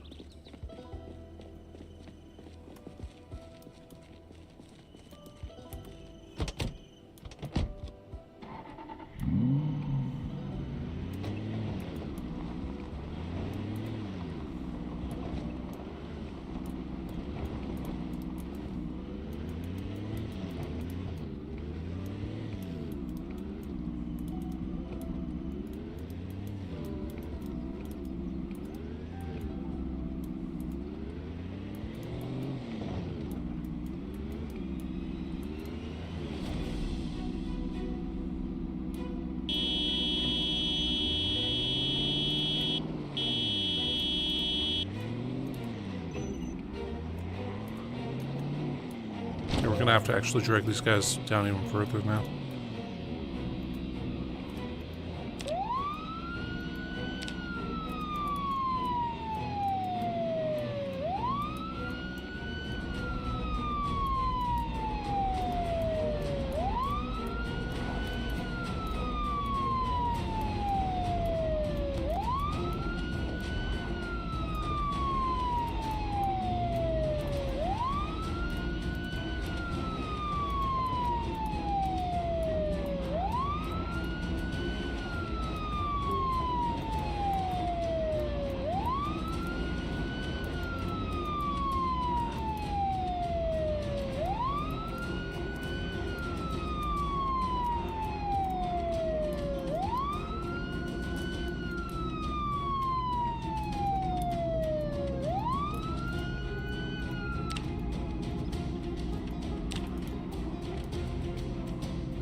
The hell?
No more running off into the woods like that. I think we got all the guys in the front on fire now. Most of them, at least.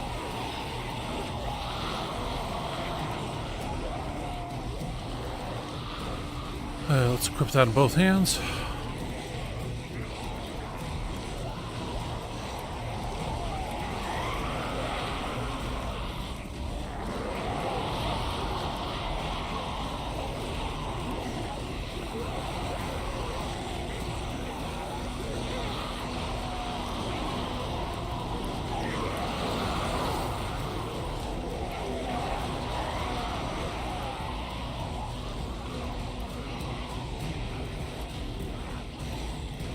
All the shotgun shells from earlier.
More guys on us now.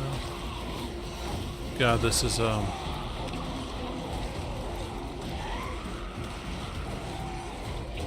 the hell? We got some achievement went away and came back. I guess the strong one?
I didn't even know we could do that.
Okay, well, we're...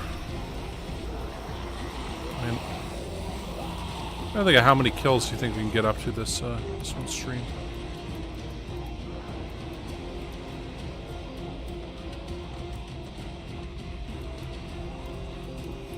Up to over 17,000. We'll call that good. But,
you had a good ambush spot there, buddy.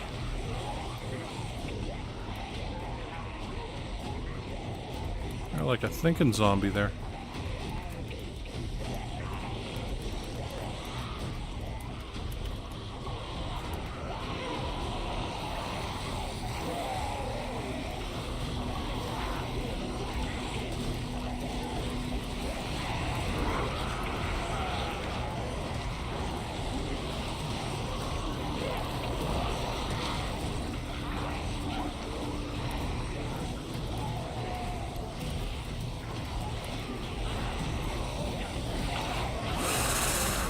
Ooh.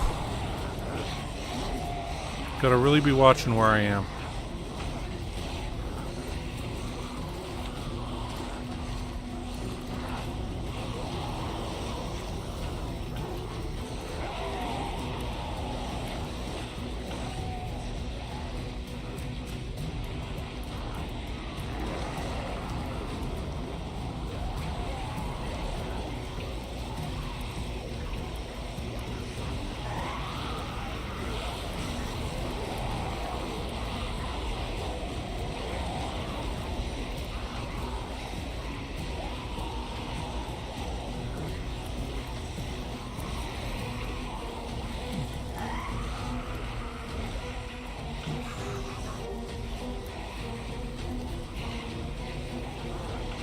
I want to chit chat, but there's times with this where it's just takes too much concentration. The thing about this game is it's always just one error away from absolute disaster, right?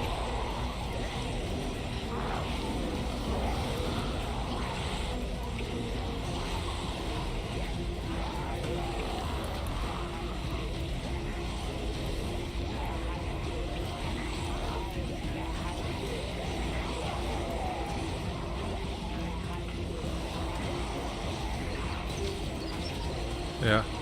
Well, I mean, I almost walked into them back there. You know, one missed button push.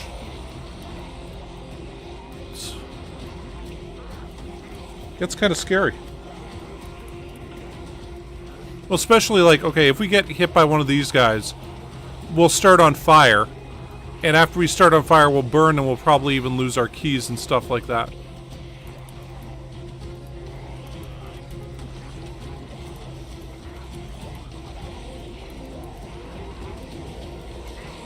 And that would really suck.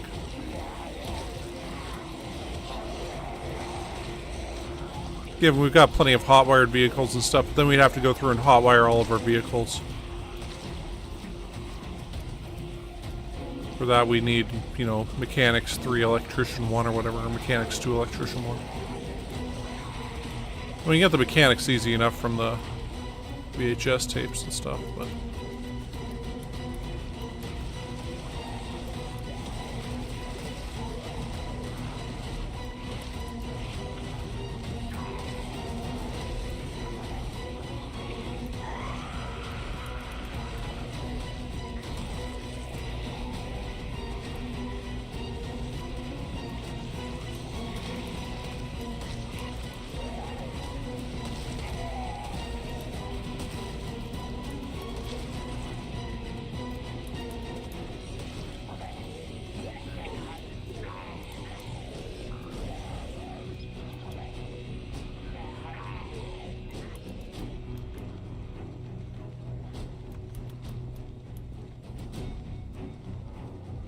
We're gonna have to get these guys out of this area too. Oh, they're all dead? Okay. Do we have any more mollies on us? No, we don't.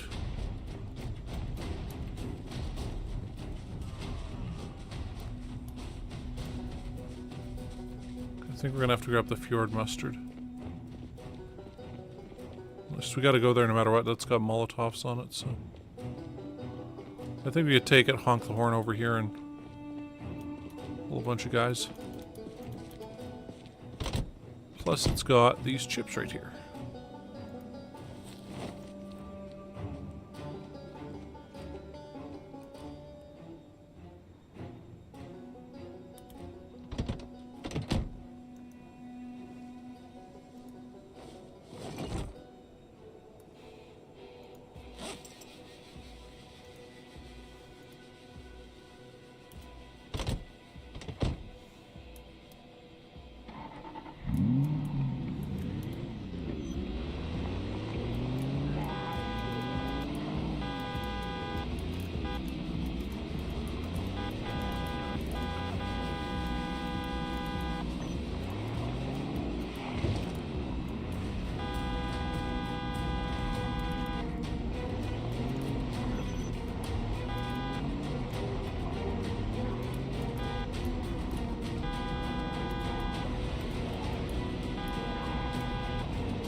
If that one guy on fire can actually set these other guys on fire.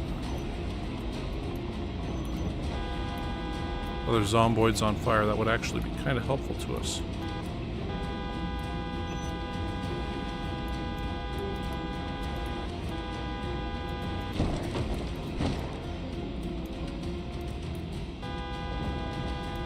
What the hell?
got a couple of them on fire now. Alright, a lot more than I want to.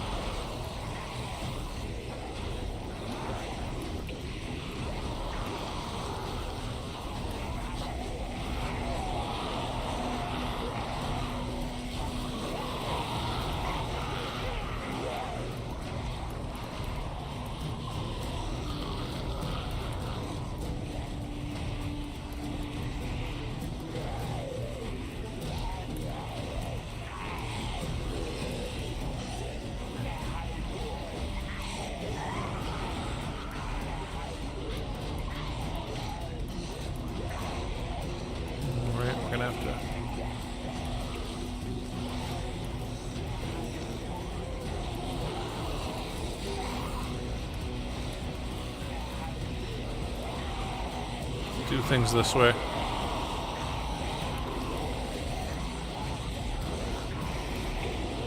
Ooh.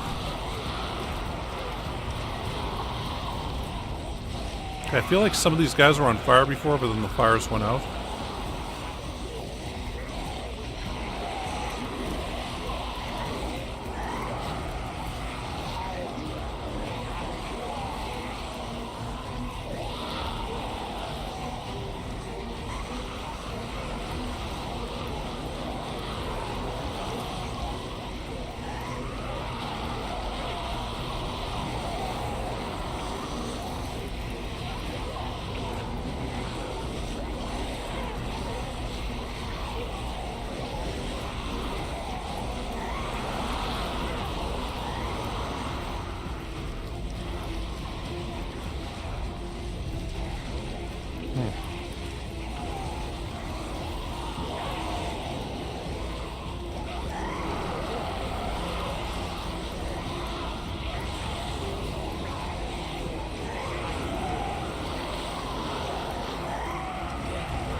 Ooh, let's quit the bushfire.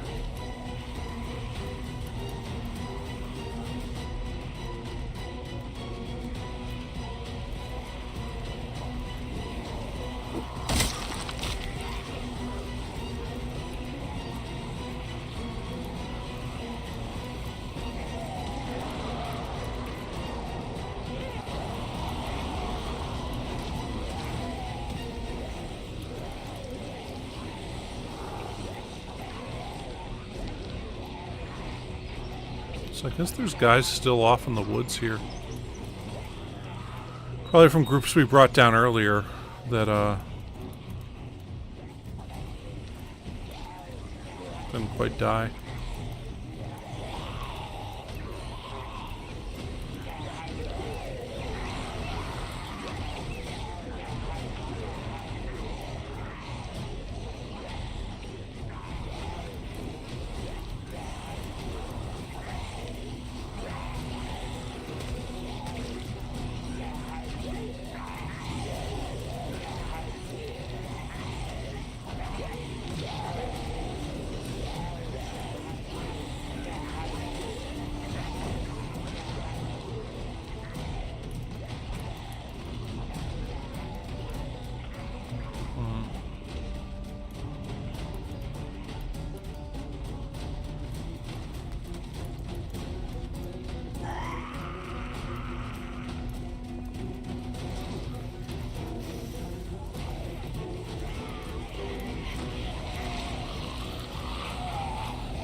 At this point, it kind of feels like we're becoming victims of our own success, where we've had to withdraw further and further based on the huge group of zombies we brought down.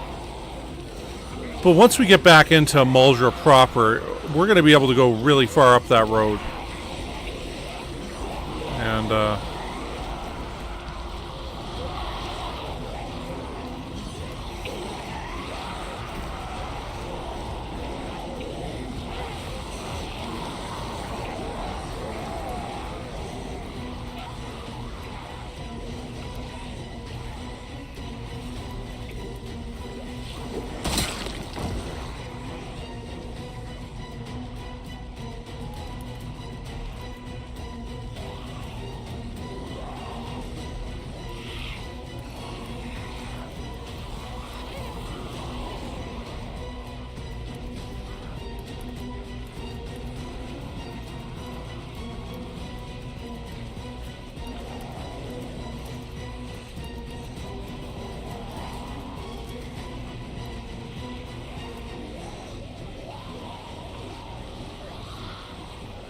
hey, Marty.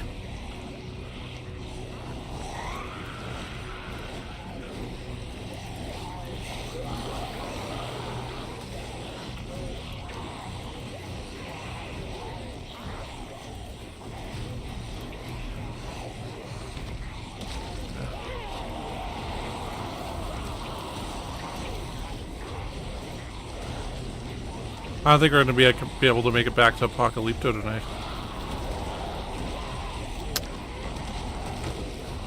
I guess means we're going to have to go sleep in George Mustard on the road.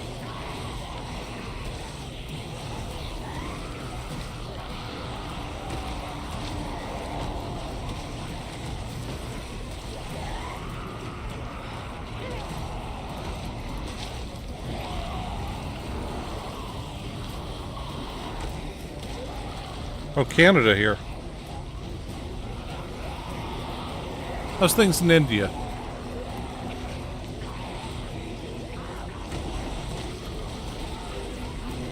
Hope all is well there. Hope you're not running from a bunch of flaming zombies.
Okay, well,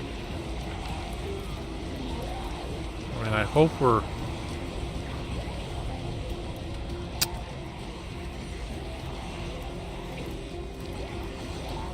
able to deal with some of these guys. We're just gonna have to keep running around for a bit. This is getting pretty late. We're gonna have to hop in the Fjord Mustard and go eat a bag of chips.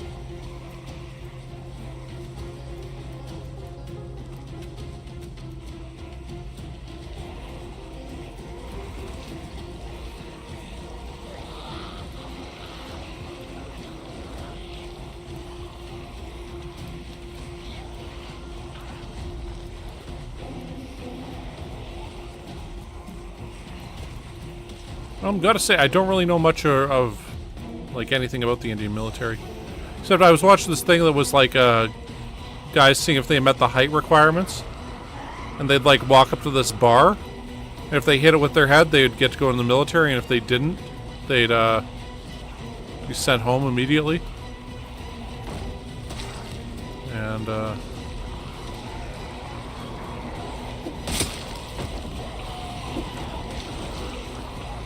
Yeah, there was some guys trying to get in there, and they were just a bit too short, and they were like trying to like stand on their tiptoes and stuff while they went through. And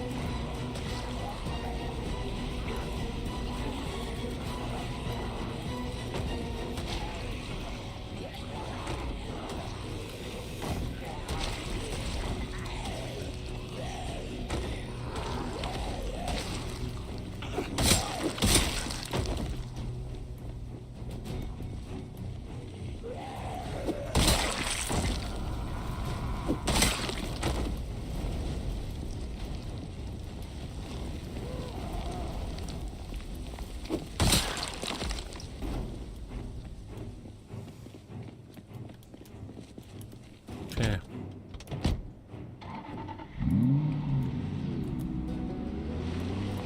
I think we might have to go home for the night. Get back to our main base. I mean, if we go back there, we can grab some extra,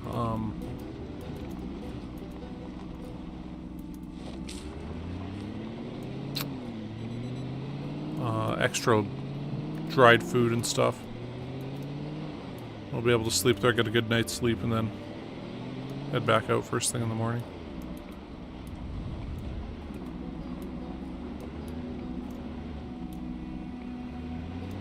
Yeah.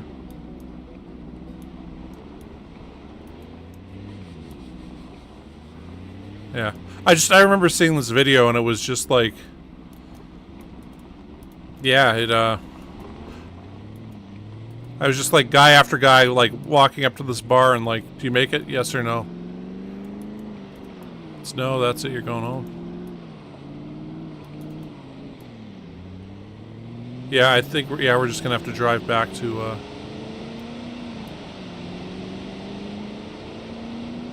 Rosewood.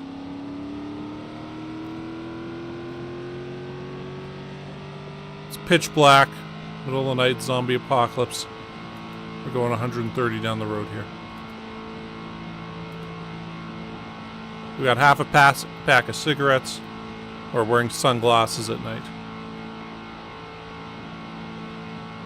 Okay. That was a Blues Brothers reference if you guys are familiar.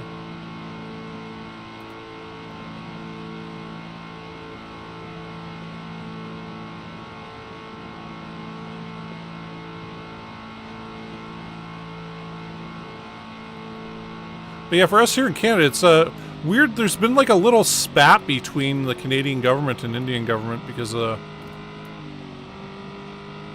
yeah, there's a whole Khalistan thing. Because, yeah, there was a Sikh guy who, a lot of the Sikhs over here came over as a result of stuff during the 80s when there was a kind of an attempted there was that stuff at the Golden Dome whatever place. Anyway, basically bad news between the Sikhs and the Indian government, and this ended with the assassination, well, it didn't end there, but assassination of Indira Gandhi by 2 of her Sikh bodyguards for things that happened. And anyway, so a lot of the Sikh community here is here as a result of fleeing India after that. So there's a bunch of people who believe in this Khalistan thing, that's a portion of India should break off and become a Sikh homeland and all this stuff. It's not particularly popular in India, but, you know, the diaspora we have here is these people. Anyway, so yeah, one of them got assassinated back in June. And the Canadian government said this is the Indian government that did this, and didn't present any evidence at the time. But since then, some guy in the States has got arrested, and they have him on the record, being, you know, on recordings, saying, "Hey, I've trying to get people to assassinate several American and Canadian citizens who are attempting to bring a Sikh homeland into India." And yeah, it was just kind of a bizarre scenario because, you know, us here in Canada, we've got Quebec separatists. They've been around for a while, and it's sort of just, yeah, they I mean, I don't want to say we don't care about it anymore, but it's it's like we've figured out how to deal with that issue quite peacefully. Anyway.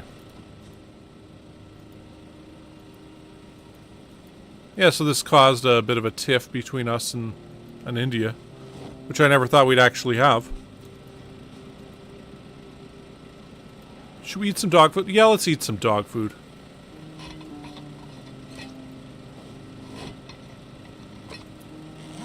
Some dog food, read some books. Anyway, I mean, things have kind of calmed down again. Oh yeah, no worries. Because, you know, hey, like, we're both former, you know, British Commonwealth countries, so... sort of like that's always a big thing between us, right? So that, hey... I mean, like, there's a huge Indian community in Canada. I mean, I want to say out of our 40 million people, oh, at least a couple million are Indian.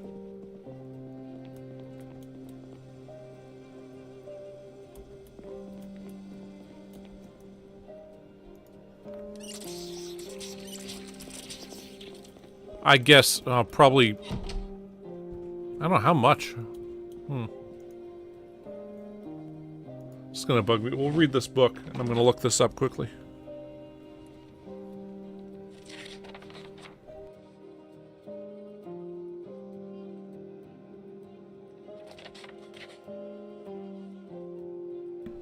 Okay, cool, yeah, 1.8 million people.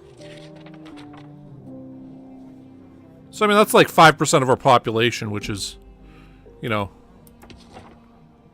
pretty considerable.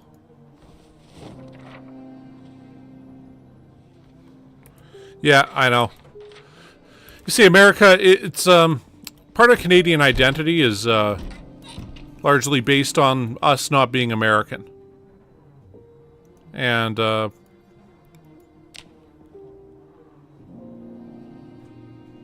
by that I mean we're a lot alike as, you know, as far as people go, but the one major difference between Canadians and Americans is that Canadians aren't Americans. And it's weird having a national identity kind of based on that. And okay, yeah, we'll take that also.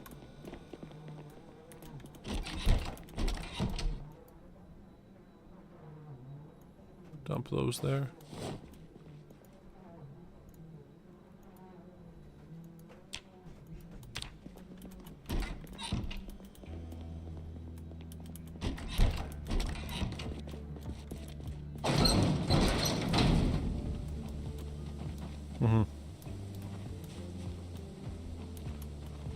Well, it's, like, I mean, the thing is, okay, the American government, they did indict that one guy, but they were saying, oh, yeah, we're absolutely positive of this. And I'm like, they wouldn't say that without something more to back it up. And now, what can't they say? We have bugs in the Indian embassy that have allowed us to find this out. And it's like they can't say that. It's sort of like when that one Khashoggi journalist got killed in Turkey there. That was the American journalist. You know, initially Turkey said, yeah, they killed them. And they're like, Saudi Arabia's like, what? Us? No, we would never do such a thing. So then they released the video footage from the camera that they had secretly planted across the street, along with the audio recordings of stuff in the embassy, showing that, yeah, they'd in fact killed this guy, because they had his murder on audio recording and stuff. And I'm like, wow, why would Turkey just give that up? Because, I mean, of course, now Saudi Arabia is going to look for and find all these bugs they got. But the reason they give that up is that they were so upset at the time that, hey,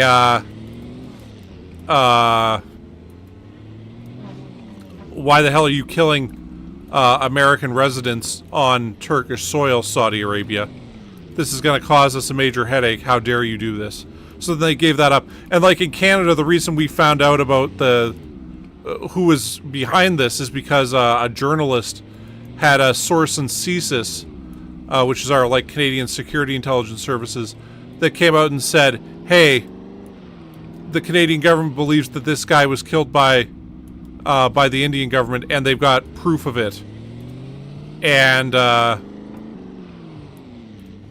mean, you know, it's like it's a different kind of cultural thing in Canada and India, because I mean, India, I mean, fuck, your prime minister got assassinated by these people at one point, so hey, you know, you're not going to screw around with them. It's going to be a different kind of scenario. Whereas here, it's just sort of like, oh yeah, you're going for a Sikh homeland, good luck. And kind of like, just like, oh, they're up to it again, kind of thing. Where, like, you know, we had a pretty big separatist movement in Quebec at one point that's, I mean, it's fallen quite by the wayside. There was a point in the 90s where we had a vote, and that vote was decided by 0.6% as to whether or not they'd leave Canada. And the Canada side won it. And then, since then, we've passed legislation that there needs to be a clear and concise question. And over 60% have to say yes, they want to leave Canada. So it's kind of put that on the back burner, and now in public opinion polls, it's about a third of Quebecois are still like, yeah, we should separate and form our own country instead of being part of Canada. So it's sort of like, I mean, that's our experience with separatists within the Canadian group, is that, you know, it was a problem. And I mean, we even had terrorism at one point over it, where some Quebec separatists kidnapped some government ministers and ended up killing some people, setting off some bombs, and became known as the October Crisis. And, ooh, I didn't know you were there, buddy. Sorry. Hope you didn't damage our car too much. And yeah, so like, I'm sure like there was stuff going on behind the scenes to be like, hey, look, why'd you guys do this? You know, you killed a Canadian citizen on Canadian soil, even though he was quite the thorn in your guys' side. And then it, like, what was telling was the initial thing was, oh, there's no proof of this. And then when some of the stuff came out, it's like, oh, well, in this case, he's really a terrorist and, you know, he deserved this. And, yeah, it was kind of the shifting narratives. And I'm sure the Canadian government and American governments never wanted this to come out. And they would just deal with it through diplomatic back channels as to be like, hey, look, you can't do this. Like, you can't be... We won't kill people on your soil, you won't kill people on our soil. It just creates a big headache because it caused this weird low in Canada-Indian relations where, I mean, largely, once again, we're both former Commonwealth countries. There's, you know, 1.2 million, you know, people of Indian descent in Canada. I mean, that's, for us, that's a lot of people. I mean, I get there's a billion people in India, but for us, you know, that's 5% of our population. Almost all the people of Indian descent have came here in the last, you know, 50 or 60 years. So,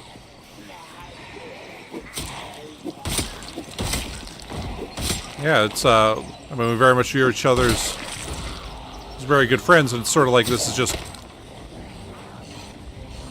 yeah, a thing that developed quite recently, and I just hope we can get back to being good friends again and not have to deal with this kind of weird shit. That's like, you know, I asked the average Canadian, like, most of us didn't even have any idea that there was this Khalistan movement in Canada until this stuff came up about this guy where, I mean, we knew, like, a lot of the Sikhs came here after the issues with, I want to say it was called the Golden Dome, something other. It was some big Sikh shrine, one of the big holy places there where there was some siege, and eventually assassinated Indira Gandhi as a result of the government's response to that. And yeah, so that's where this kind of community comes from. But beyond that, it's like, don't know much. They wear turbans. They've got kirpans, which are like daggers that they carry on them. In terms of Canadian society, there was a big case about religious freedom where some Sikh guys were arguing they shouldn't have to wear motorcycle helmets because they don't want to have to. They don't believe in taking off their turban, kind of thing. So Then there's also a Sikh thing with the RCMP, because the RCMP uniform has a hat, a lot like that state trooper hat. That's part of the uniform that they have to wear, and Sikh RCMP members were like, I shouldn't have to, you know, lose my turban for this hat. It's not a necessary part of the uniform.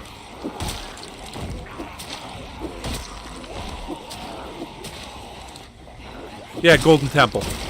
I don't know why I wanted to say Golden Dome, but yeah. But it's sort of like in Canada, the whole thing in Sri Lanka with the Tamil Tigers. And there, I want to say, fight against the Sri Lankan government.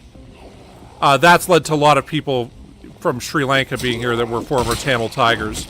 Because if they stayed in Sri Lanka, they'd be in trouble. So it's sort of like this thing where they get here, tend to kind of go away from their prior activities, and it sort of works out in both Canadian and Sri Lankan advantage, where Sri Lanka doesn't have to deal with them, and they don't have to deal with Sri Lanka, and we get some people that are, you know, somewhat educated and all this stuff, and yeah. Anyway.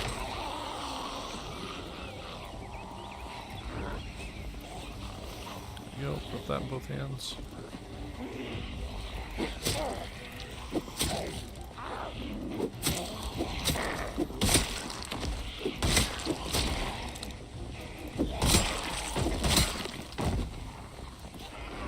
Okay, I did not think we'd be dealing with more and more zombies here. They're getting pretty tired.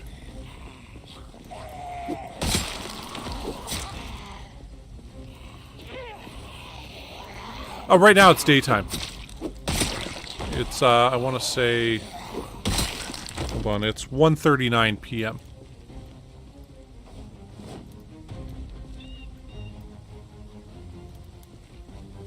I'm guessing it's probably about 1:39 a.m. over there.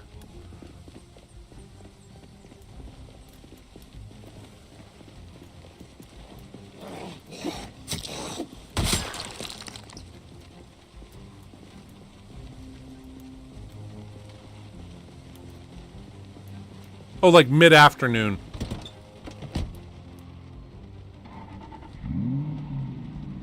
Okay, you know what? We're probably gonna have to use the Bushmaster here just to get back to,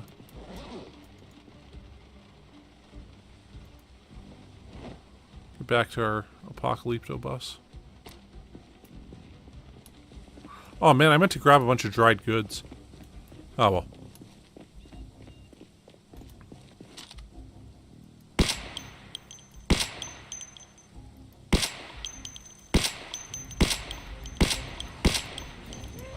Totally didn't see that guy. Holy shit, he scared the crap out of me.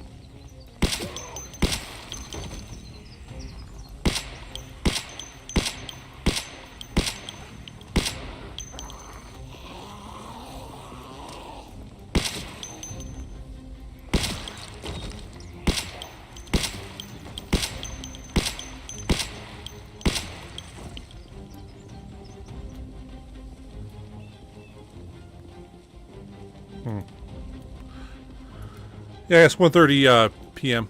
My favorite TV show, jeez. Of all time, it's probably The Wire. That was that was quite the show.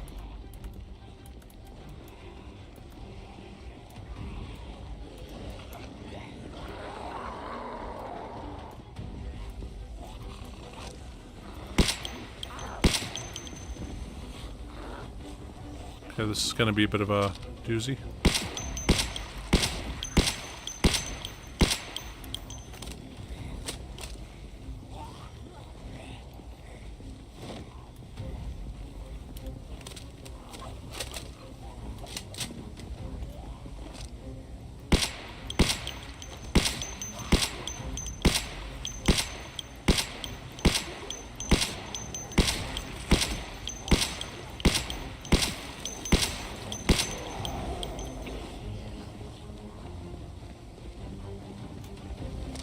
The Wire was a show on on HBO. Breaking Bad is pretty good too. But yeah, The Wire was widely panned in its day. But I mean, there's a class that you can go to at Harvard that's The Wire. It's just about kind of how The Wire changed how TV's done. And yeah,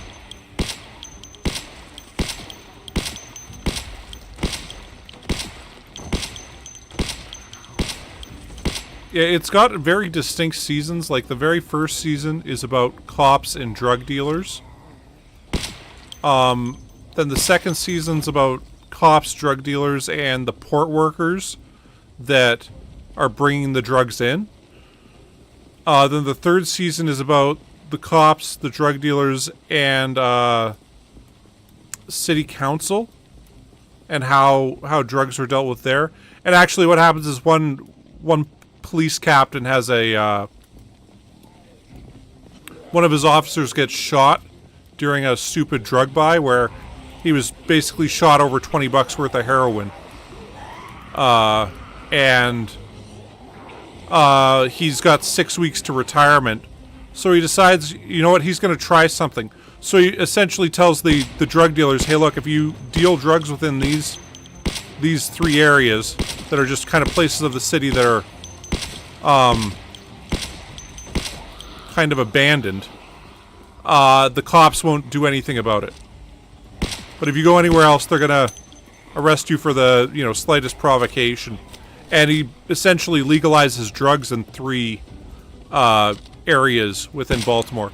And it's sort of like, what happens then is, like, the rest of the streets get cleaner and stuff, and yeah, but those 3 areas just turned to absolute shit, where it's to the point, like, the homeless drug addict people aren't willing to leave their abandoned house that they're living in, because if they leave, somebody's just going to take it from them. So it's, yeah, it does seem to get rid of a fair bit of the violence, though, involved in the drug trade. Anyway, it's an interesting thing. Anyway, 4th season.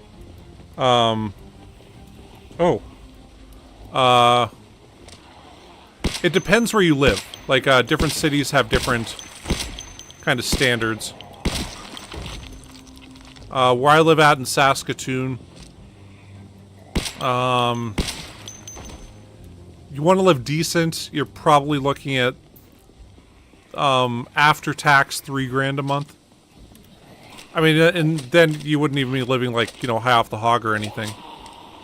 But as a single person, you'd probably be able to afford a 1-bedroom apartment on that and everything else.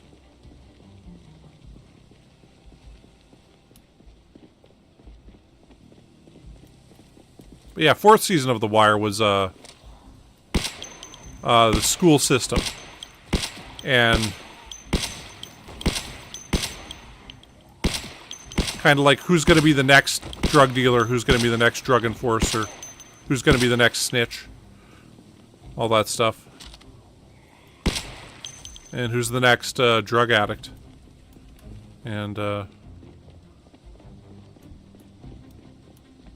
yeah, then the 5th season dealt with the press and how the press deals with the drug trade.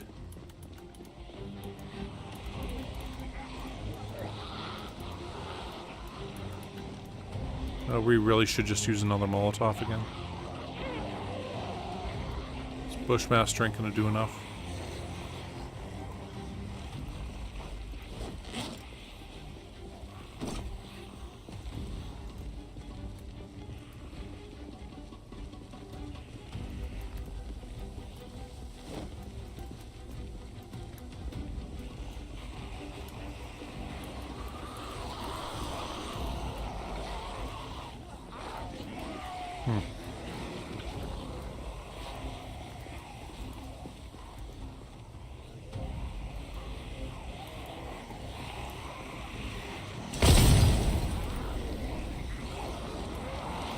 Yeah. Now, okay, if you're talking about a place like Vancouver, the same size apartment there that you get here for like $1,500 will cost you probably $4,000 a month.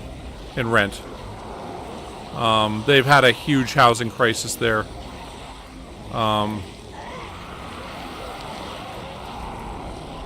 What the... That was real damn close.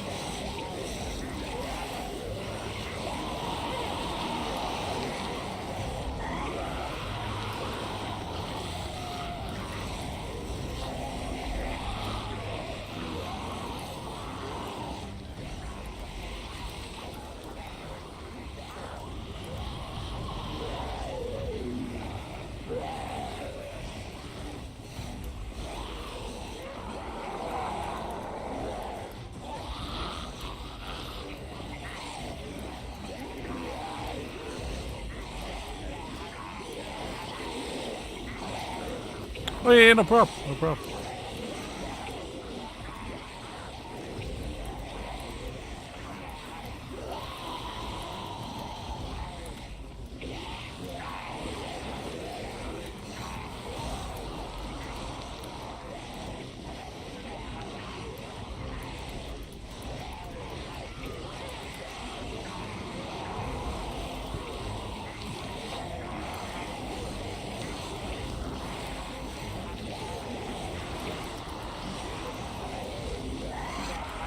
Thanks for stopping by, Morty.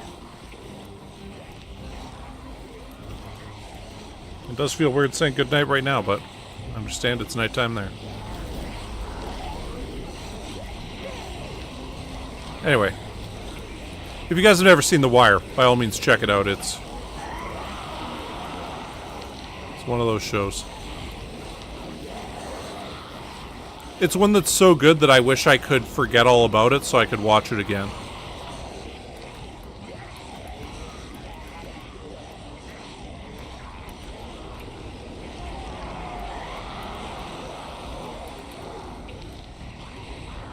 Ah.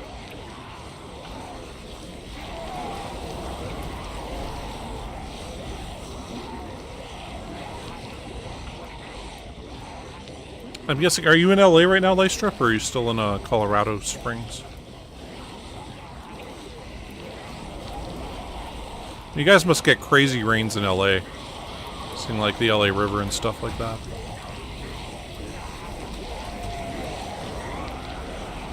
Yeah.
Oh, they're pretty good. Had to put another nightlight down at the bottom of the stairs because we've got one dog that's she's Ebony Jane. She well, I want to say she's 17 now. Like, she's getting pretty old and slipped down the stairs last week. I mean, she doesn't tumble or anything, but she'll like kind of slip and then lay down and stuff. And anyway, it was kind of concerning. This is pretty late at night, so I figured, hey, let's put a light down there, and that way, you know, she won't slip over anymore. She's got pretty bad cataracts and is deaf, so it's, you know, just try to make her as comfortable as possible, and, it's pretty brutal arthritis also. And,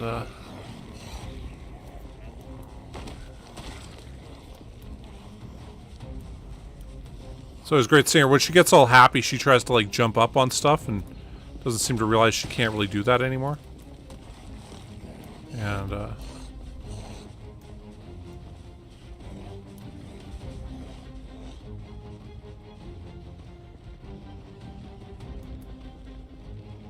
anyway, so sometimes she'll try to jump, but anyway, but yeah, she's all right. And yeah, Molly's is doing good.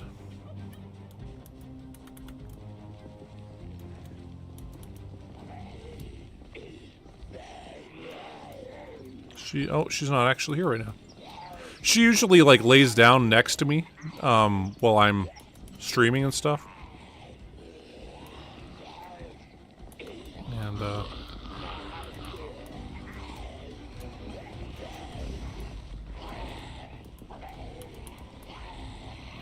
not surprised she's not there right now. Usually, like when I say the opening, well, right, here we go thing, she'll be like, "Oh, yeah, here we go. What's up?" And I'm like, "I wasn't talking to you." She's like, "Really? You could have been talking to me though." And doesn't really understand I'm talking in a microphone. I mean, she's a dog. You know what does she know, right? She's like, "Hey, you're saying stuff. Nobody's around but me, so you must be talking to me." And okay,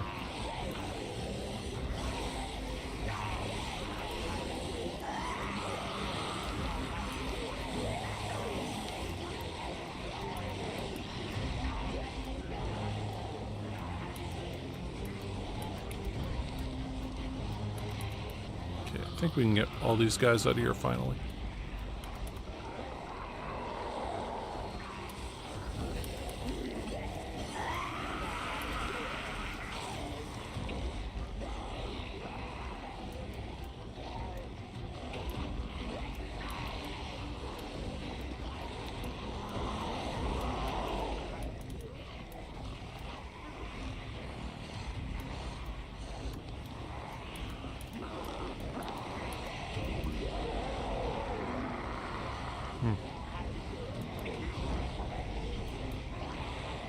Yeah.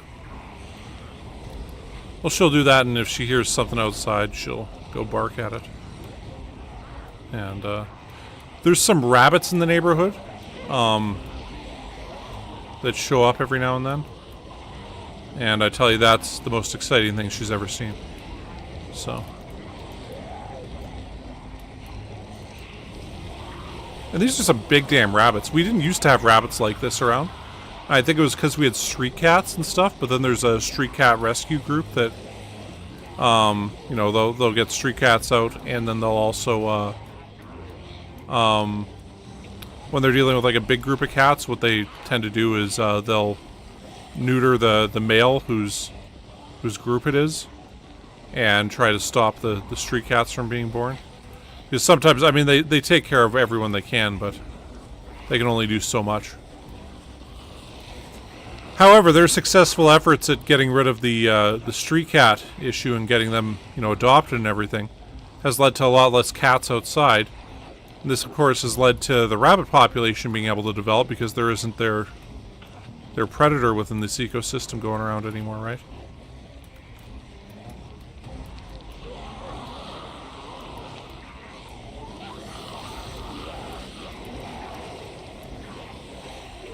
Anyway.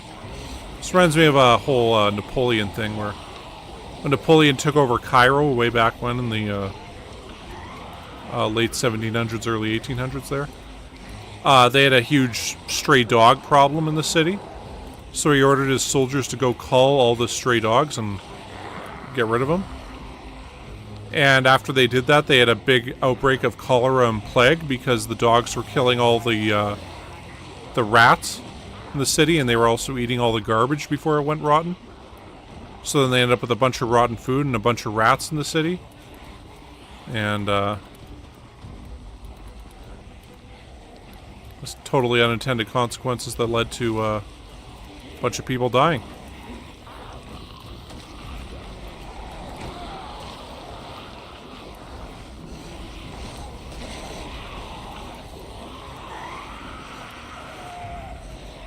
Oh shit.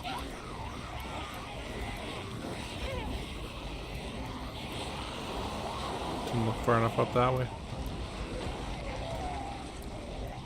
Yeah. Actually, I saw this thing once that was in India. I'm gonna say the show was Trashopolis. Which, if you've never seen Trashopolis, it's surprisingly interesting. But it's sort of how cities have dealt with garbage throughout history. And they'll, like, do a major city and they'll do, you know, the issues with garbage in that city. And, like, they did one on LA and how trash burning used to be such a huge thing there. Particularly in the 30s, 40s, 50s. And then people still have like backyard incinerators there and stuff in some places. And how this was like kind of their culture of dealing with garbage was incinerators. And I'm like, wow, that's pretty crazy. Anyway, one was in India where I think it was Delhi or is it Mumbai now or whatever, Bombay or whatever it's called now.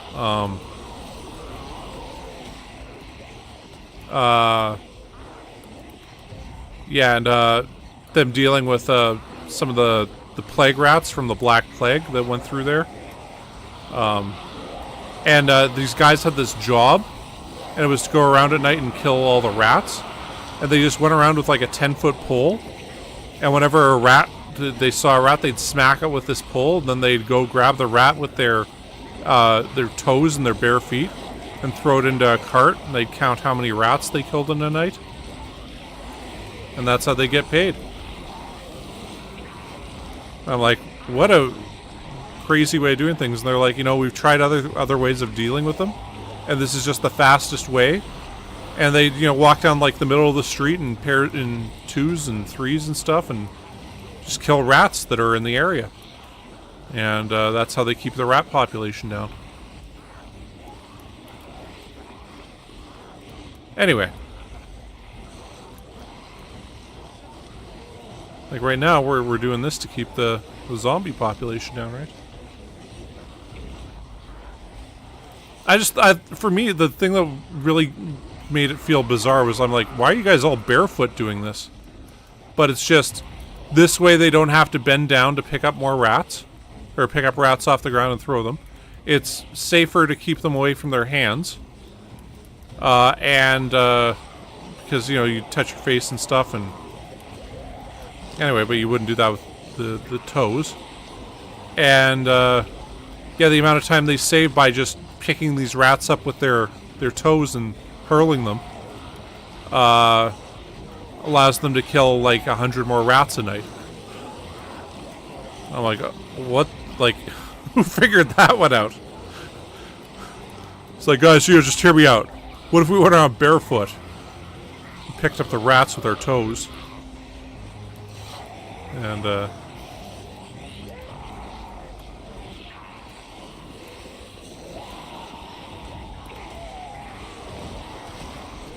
yeah.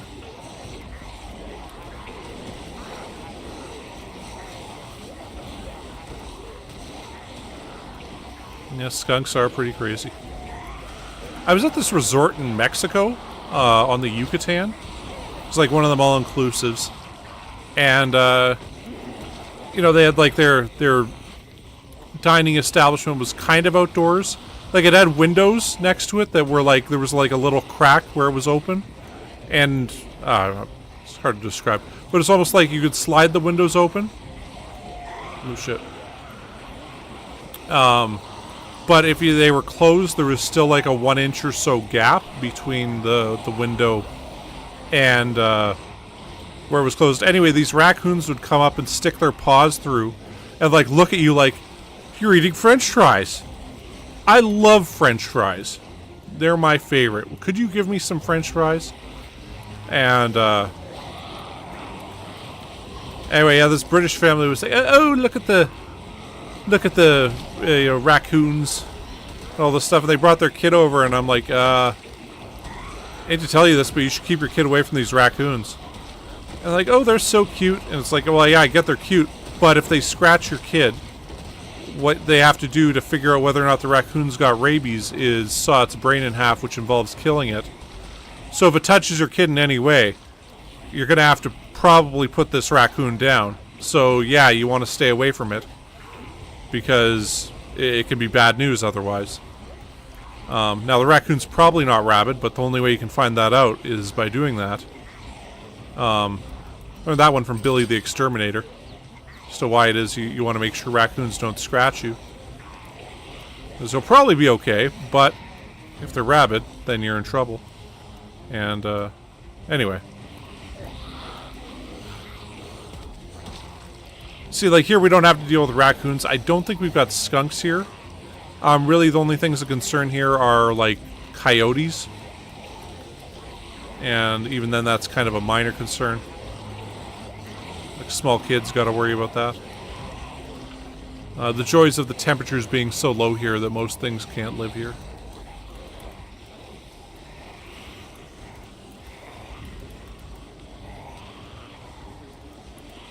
And when I lived in Vancouver, we had to deal with skunks all the time. And, it'd be funny because you'd be walking around to, like, downtown and there'd be, you know, 20 or so people around, all of a sudden you just hear, skunk! And, like, there'd be this skunk walking down the sidewalk, all like, doot-de-doot-de-doo, you know, having a good time. And, everybody would run across the street and get away from it. And, you know. It's the last thing you ever want is to be sprayed by a skunk. You know, that's,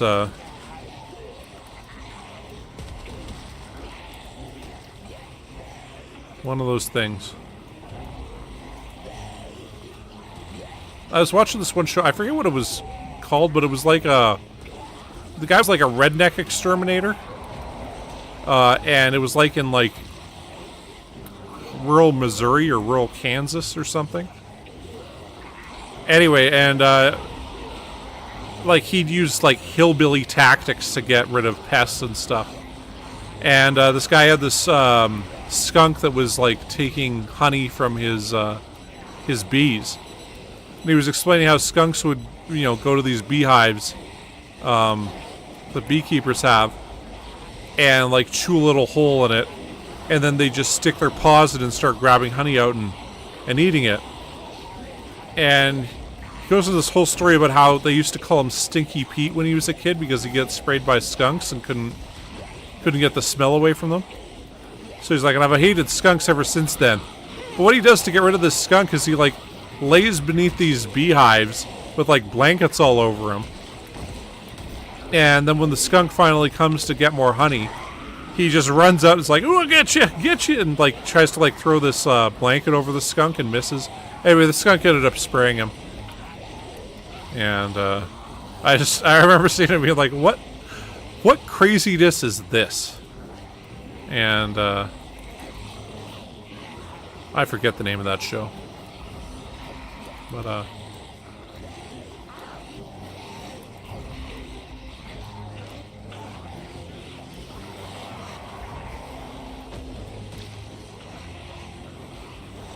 yeah, then he didn't get paid in money. He got paid in jars of honey. So they gave it to him for getting rid of the skunk problem.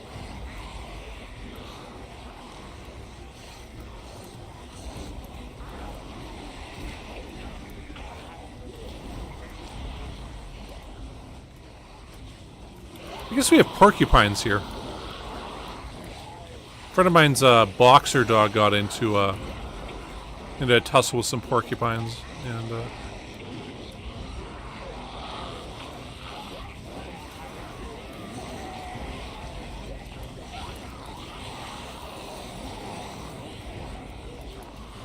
got quills all through its face.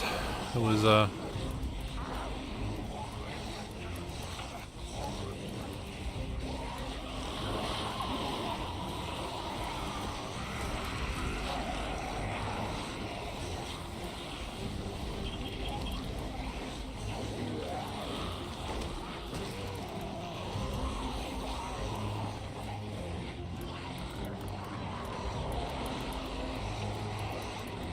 okay.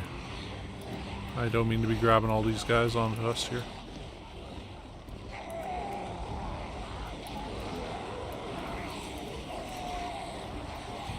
Attracted these guys here too.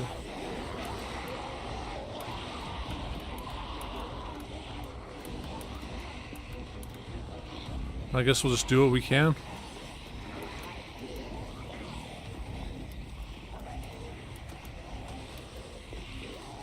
Yeah, yeah.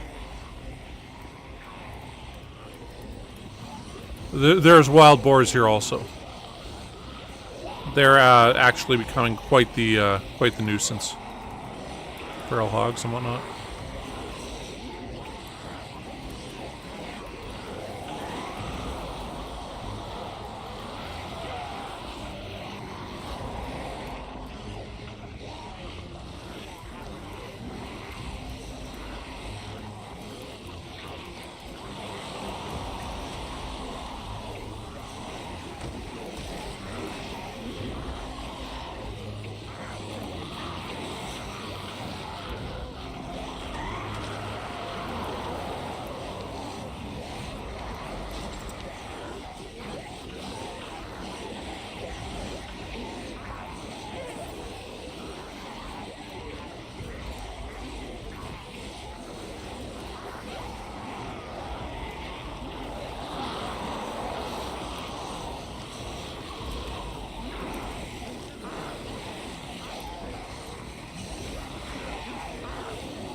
I guess we'll have to make one more go around.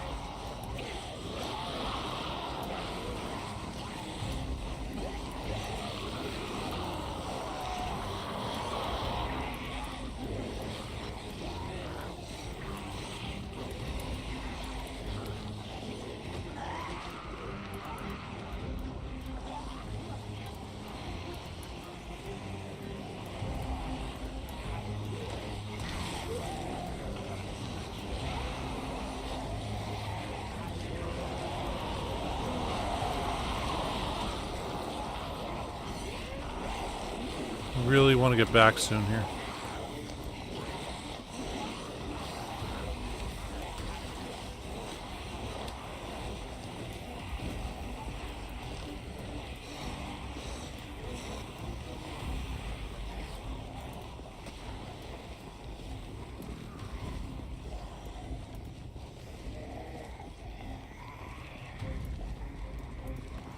Now, part of the problem with the wild hogs is they're actually quite smart. Okay, that's what I wanted to do. That guy caught on fire.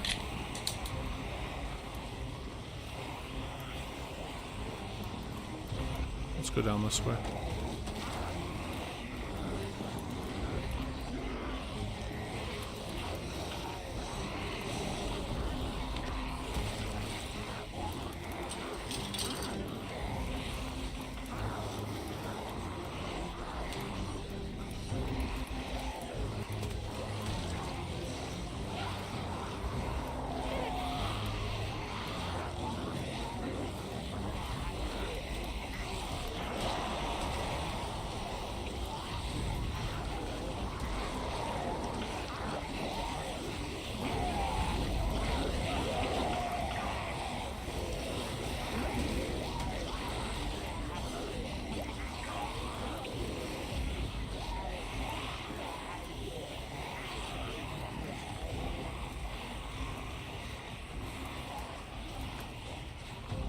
You know, you guys know I'm a vegetarian and, you know, try not to kill the animals and stuff, but it's... The thing is, the hogs, they're an invasive species, and... if they're not dealt with, they'll end up killing a lot of local species. That's just how it is.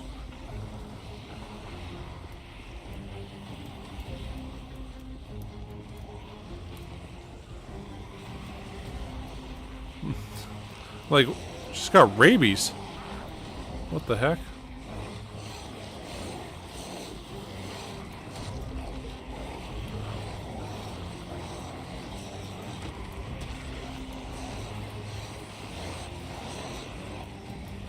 Yeah, I understand. I love cheese. Not giving that up anytime soon, unfortunately. I mean, I try to back away from it as much as possible, and I don't have anywhere near as much as I used to, but...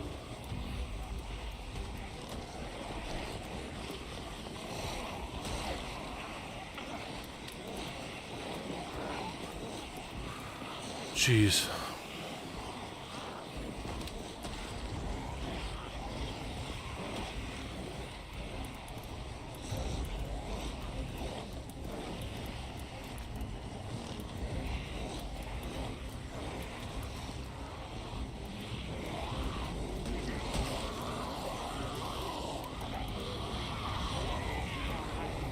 we got 3 more guys there.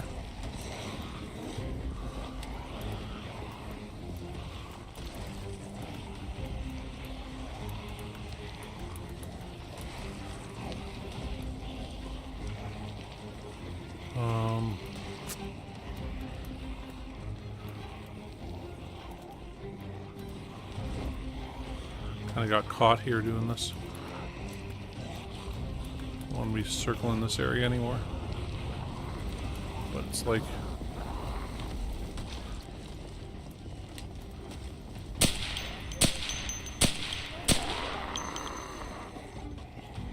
What's he gonna do?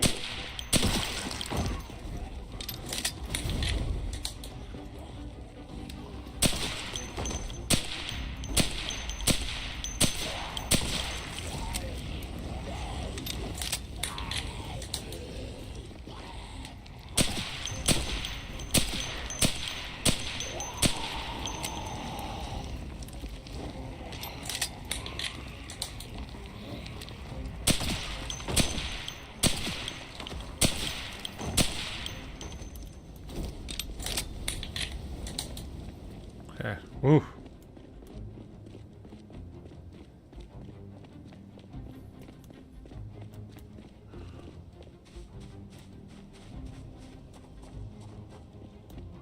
Yeah, man, I saw a bizarre video of a guy with hydrophobia from rabies.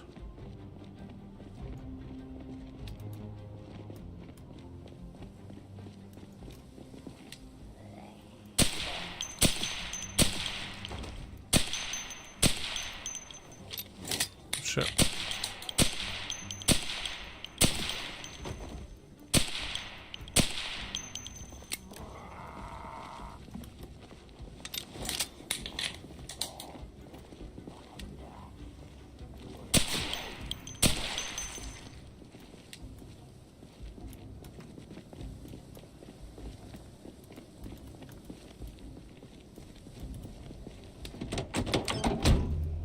All right. Whew. That was getting a bit squirrely there.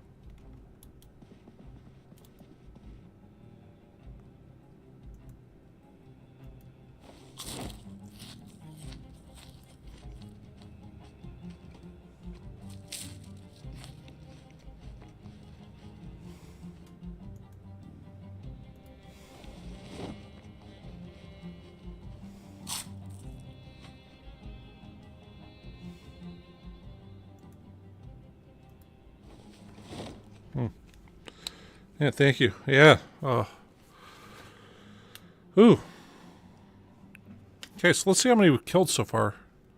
Stream. So we started at 12,335. We're at 16,587. So we killed, 4,250 zombies already in the last 3.5 hours. Damn.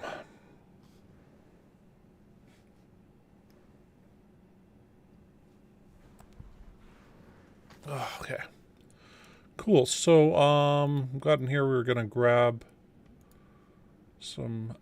Where's the 38 cal or 38 special? Oh, there it is. What, 50 of these? Yeah, that'd be enough.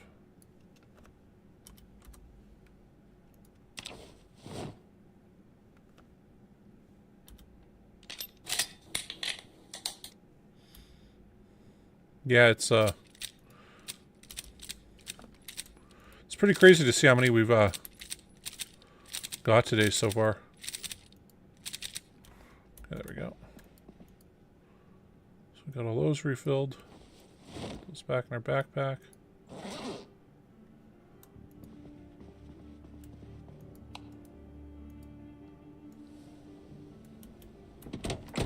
Oh shit. Got the one other thing. Bushmaster stuff.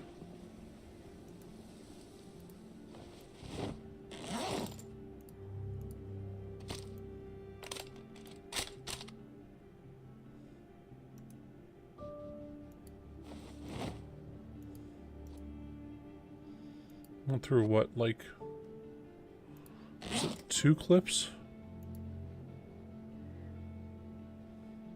3 or 4. Okay.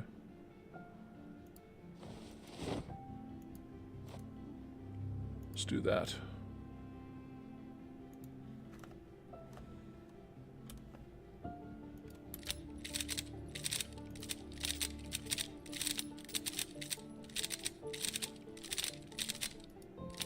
Yeah, this is an army bus.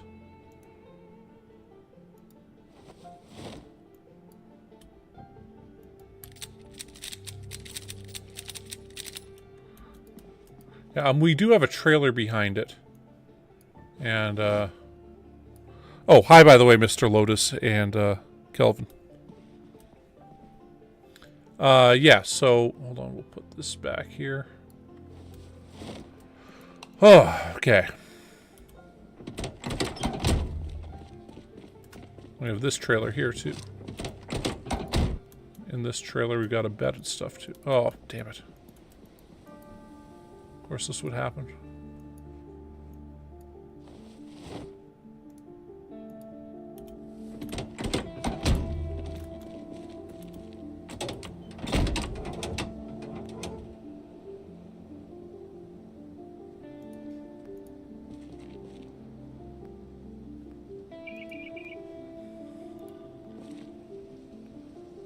Now, depending on how long that power was out, our soup might have gone bad, unfortunately.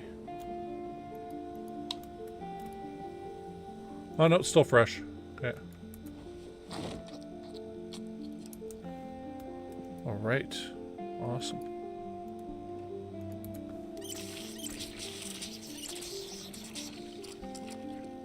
But yeah, this is our trailer here.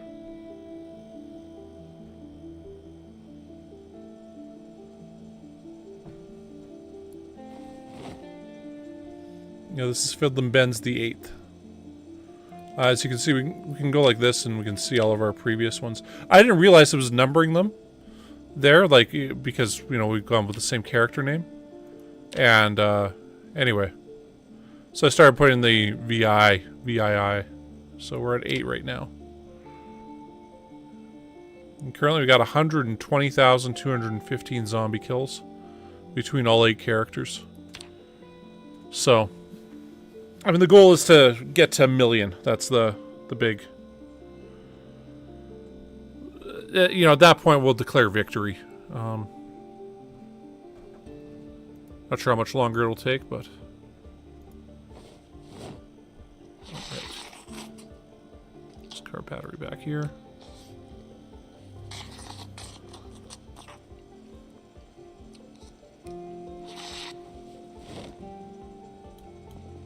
I mean, now that we've gotten into fire, it feels like it's going a lot faster in terms of the number of zombies we're killing per stream. Because, you know, we got 5,000 last stream. So that's, you know, if we're going for 1 million, that's 0.5% of the way through in one stream. I mean, it's pretty crazy to think that means 200 streams total for this whole series. But, oh, fuck.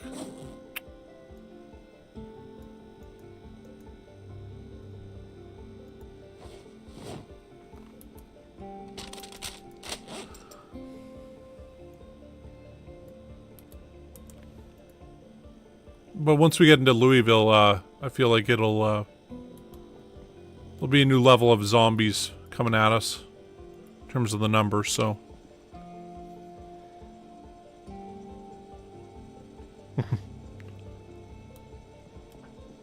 Yeah, well, they each have their own, like, thing, because, like, you can go here, kills, and, I mean, you can see what was used to kill them. So, like, the first character, he has short blunts, bare hands, 99 of them short blade. So this guy, he was stomping guys mostly with his boots. Because he would push them over and then he'd stomp on them. So that's why bare hands is 99.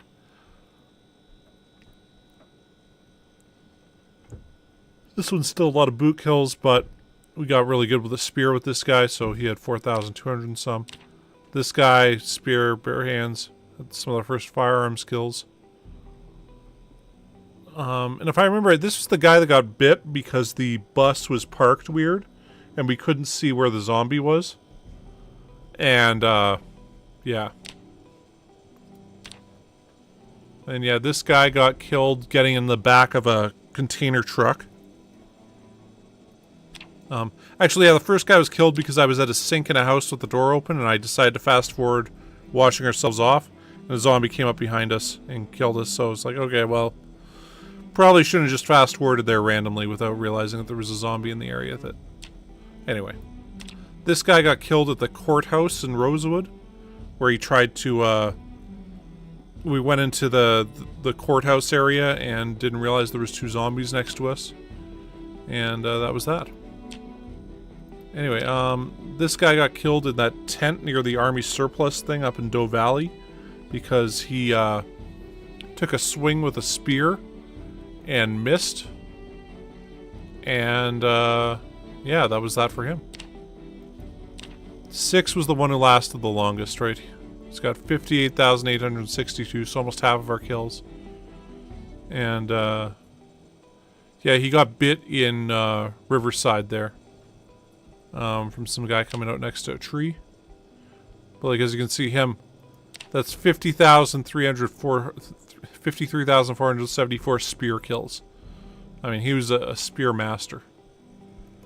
Anyway, then, what, 7 died, the train station was where he got bit. That was another missed spear, when the guy didn't highlight a green, somehow he missed that. And then, yeah, this guy, so far, is... killed so many with fire. And I think Fiddlin' Ben's 3 killed some with fire also. Maybe it was 2. Oh no, okay, yeah, now I know what happened here. Okay. You see, our personal count has actually been off. And it's because we didn't have this this mod at first. Which is why, because we burned a bunch of zombies near prison, right? And you can see here it's not on any of these, it's not listed, right? And that's because we didn't have this thing on at the time. And so, like, you can also see there's no vehicle kills whatsoever until we started using this this mod.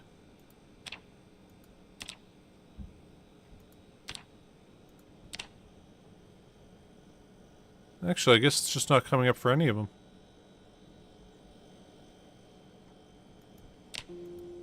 Because here we got 4 vehicle, fire.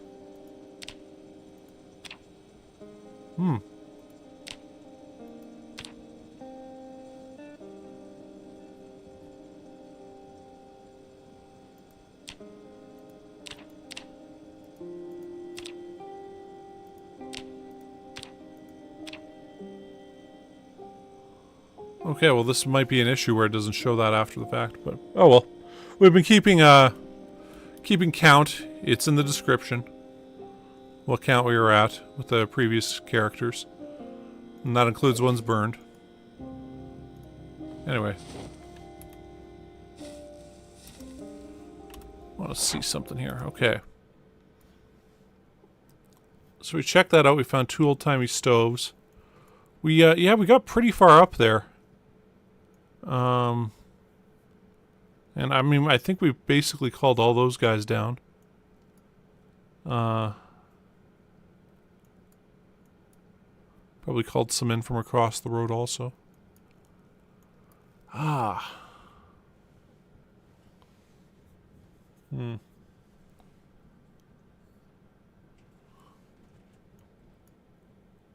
know what? I kind of want to check out up here. Oh, right. We looted 2 of these. We looted what? Was it this one? And this one? One of them's burned now. Might have been that one. One of them's burned and we didn't loot it, but we're not going to go in there because it's been burned.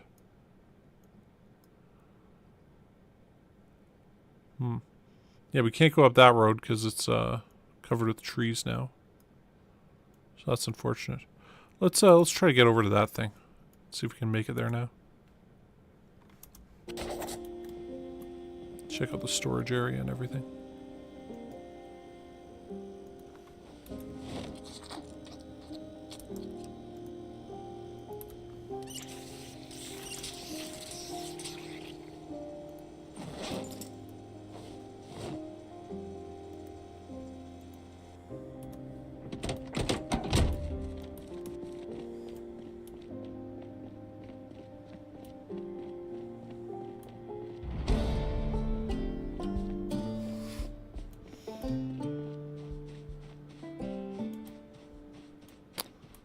That's a really weird bug to have in this game. It's okay, we can leave that there. Oh. Mr. Straggler there, huh?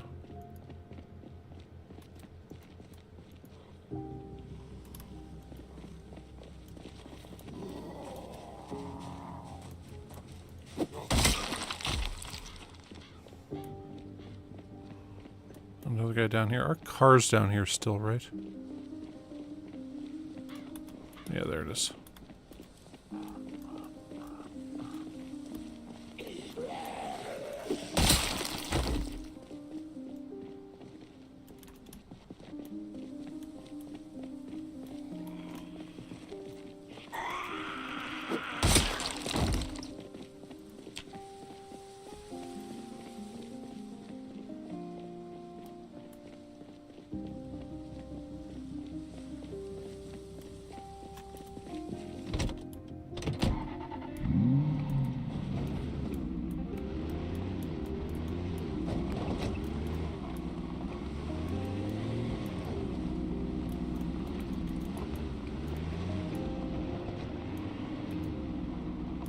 Holy crap, we slept right next to that.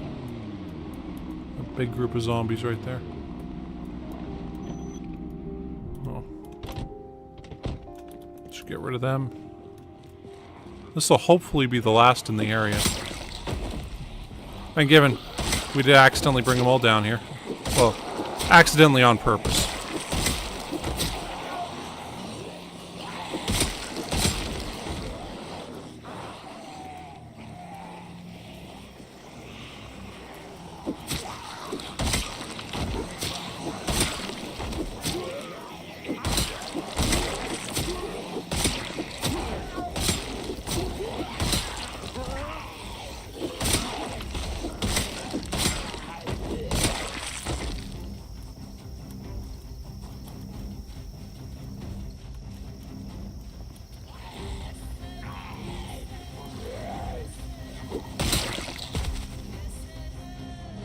Not sure if you guys ever watched Curb Your Enthusiasm, but they had a whole thing once about the accidental on purpose text.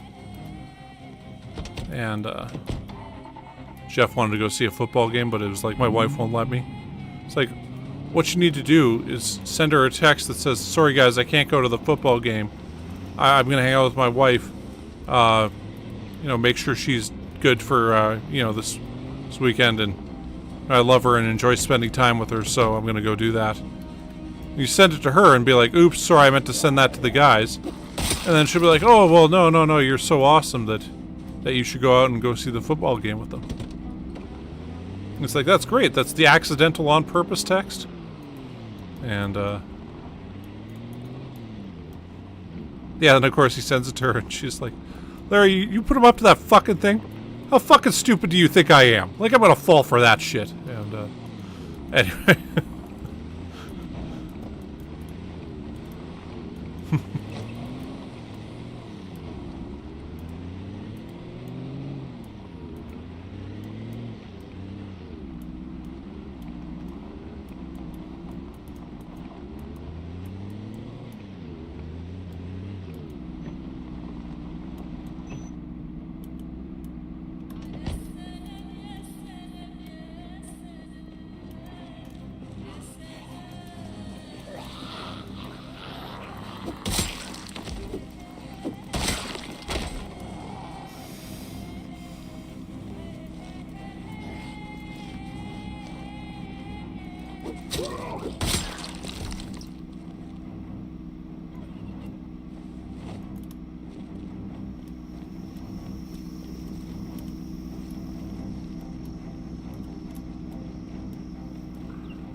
Not sure how many guys are going to be around this thing still. There might be some, but... Okay, never mind. More than just some.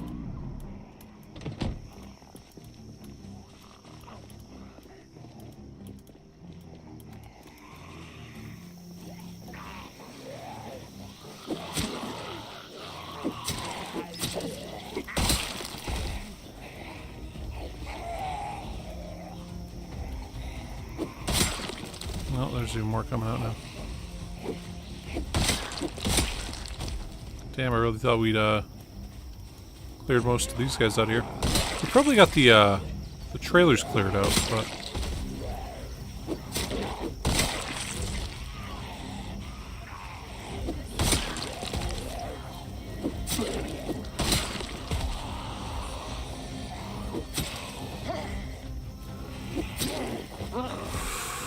that was fucking close. Wow.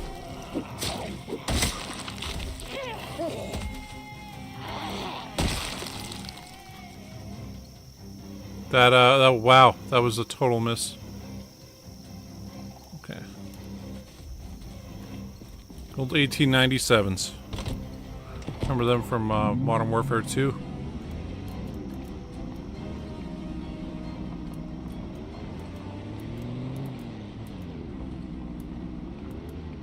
So it's an office complex there. Got a guy up there too.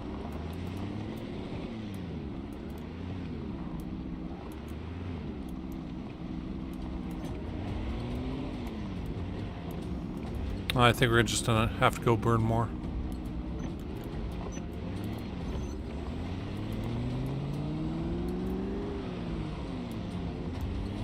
Yeah.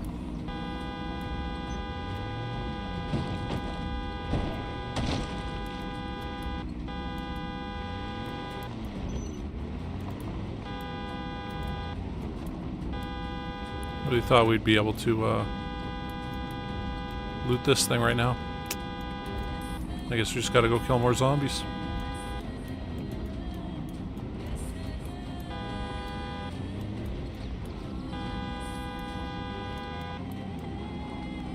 Oh, there is a car right there. That's weird. I don't think I've ever seen a car right there before. Is he blocking the door? Going out from... oh, whatever.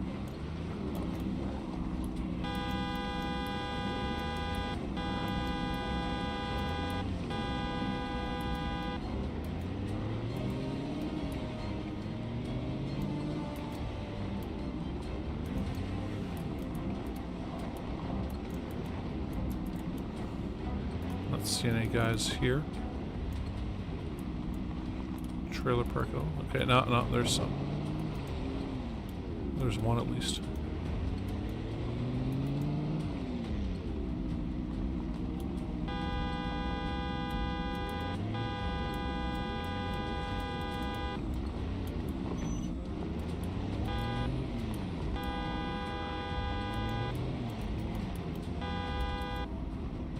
Well, it's still burning. Yeah, so we looted that and we looted that one.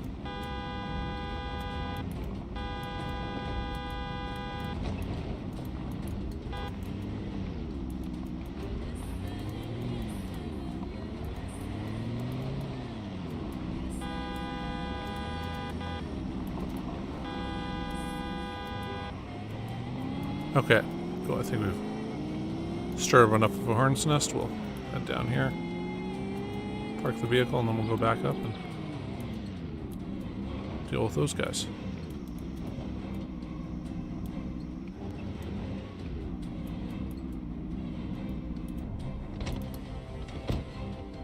This is quite the scorched landscape now, though. Wish there was some way this stuff could, like, replenish itself. We still have one molly on us? Yeah, we do.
not mean to right click there.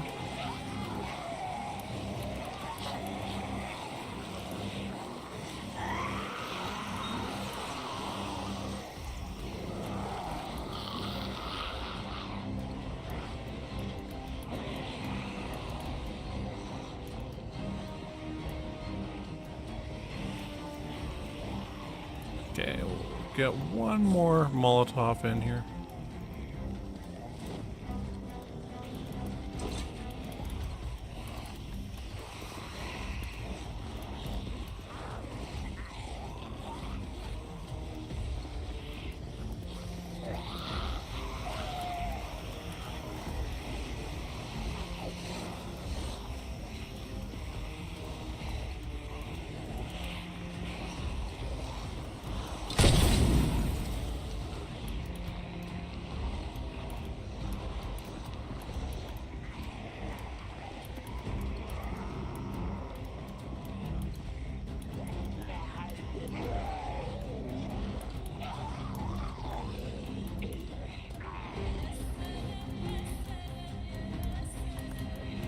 Probably grab that bike sometime.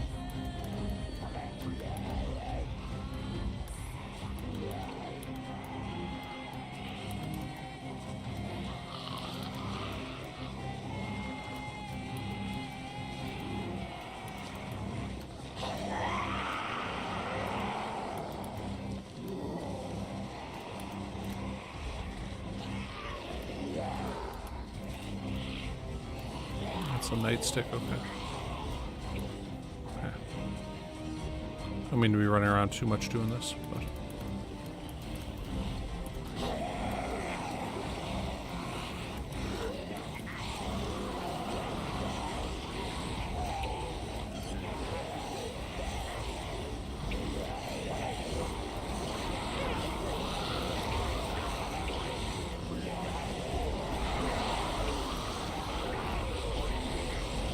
Yeah, the, slaloms of danger are, the zombie slalom.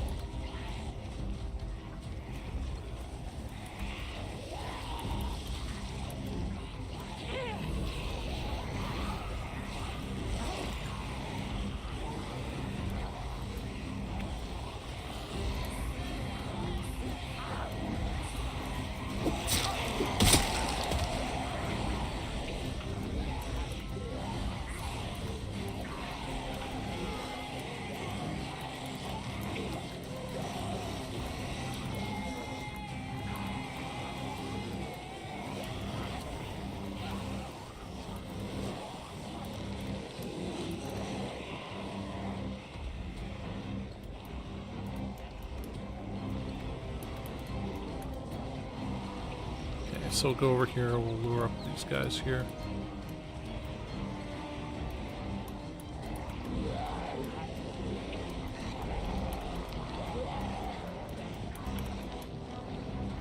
Try to get those guys in on this too.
Guys down here.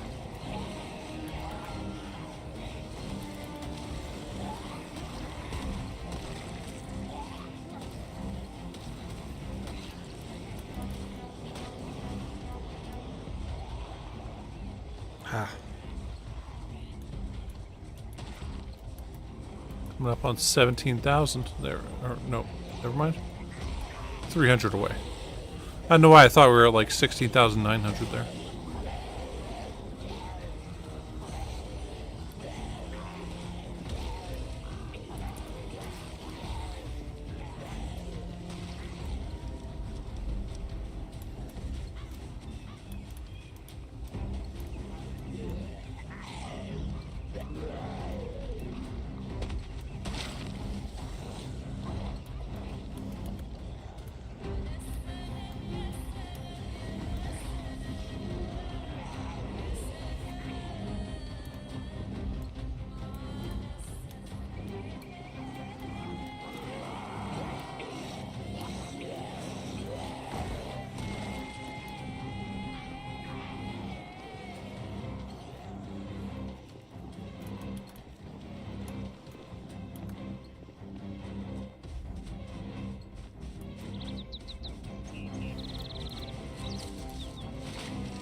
And now things are going to shit here, you guys.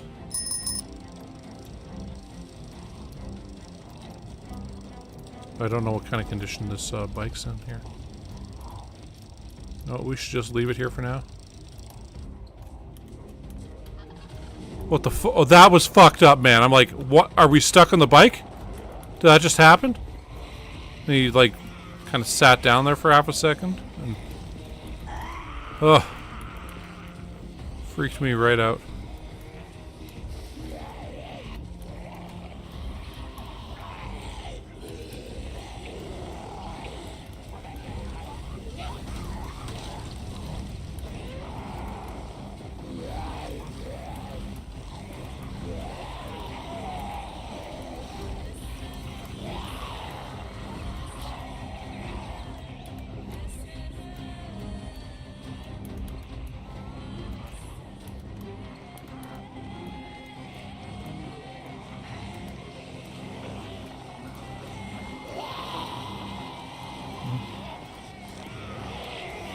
Almost got knocked over by the flag there on that slalom.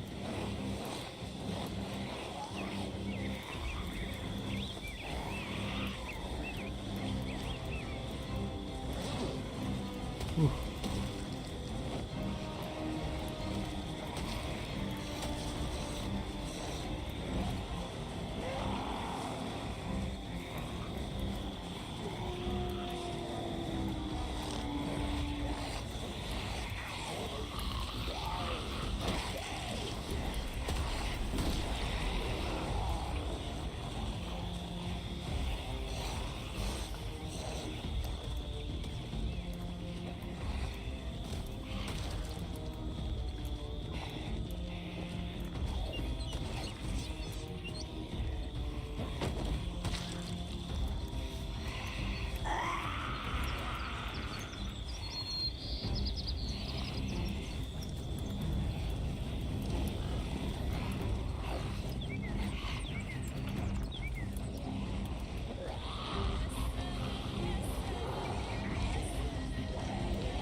Burn more, I guess.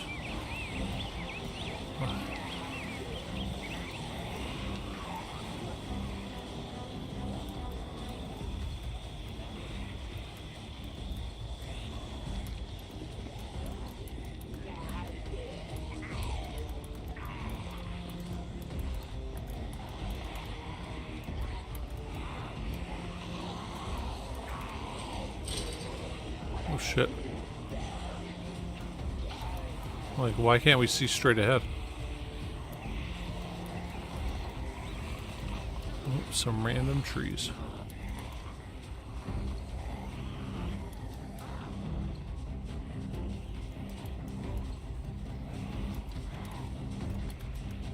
We didn't loot this one.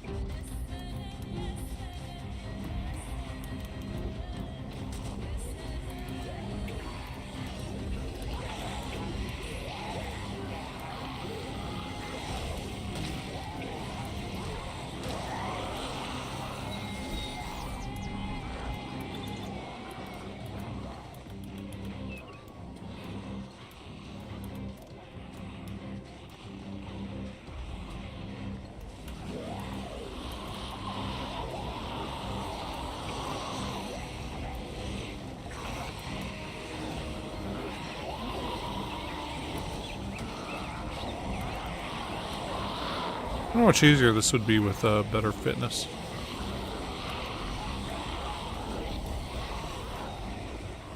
Okay.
Well, I guess this one's burning now too.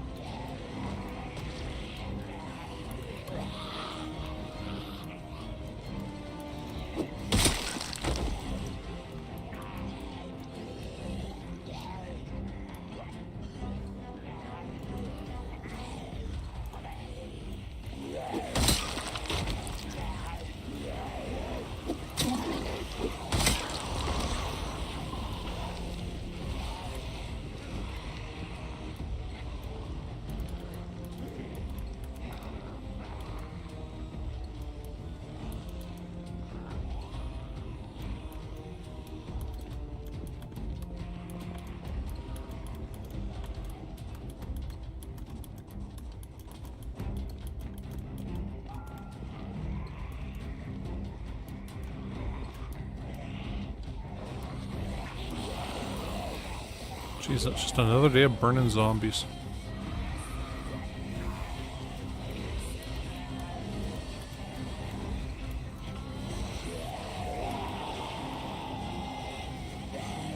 But hey, once we're... I mean, we've got about, what, a fifth in the city burned already and killed.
Probably gonna just have to take off here again.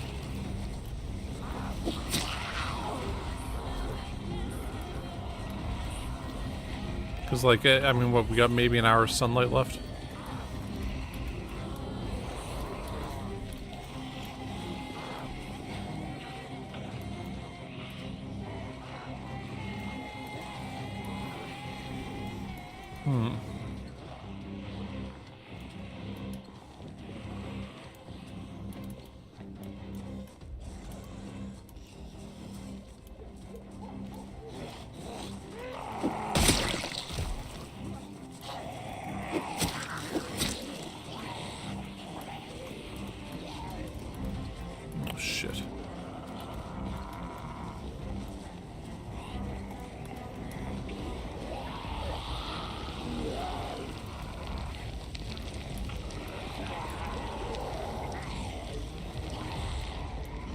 what we're gonna do here now.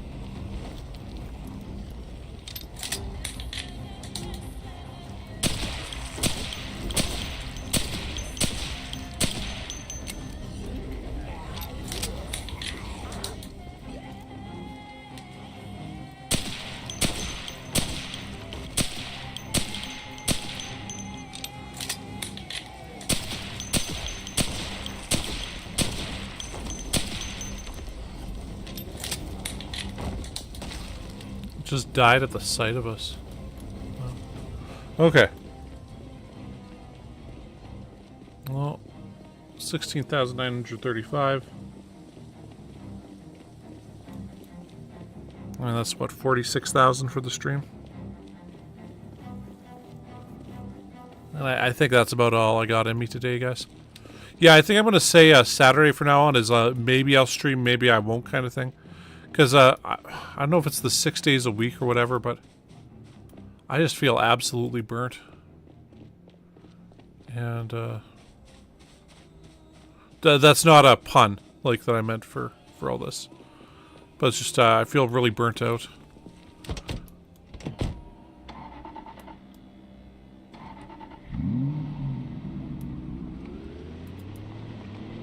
I'm not getting enough proper like good sleep and stuff, and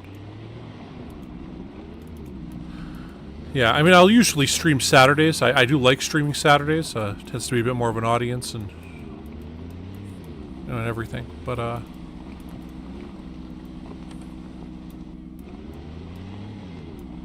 it's like yesterday I didn't even get the chapters in for the last stream and stuff, so. And, yeah, didn't quite get to that 17,000 we were hoping for, but.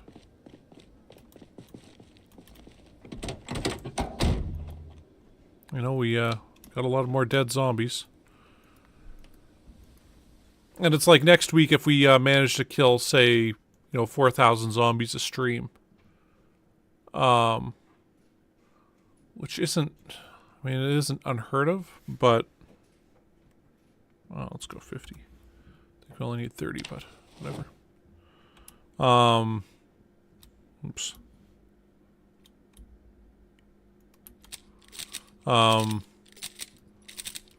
We'd be done most of the zombies in Muldraugh by then. And, yeah.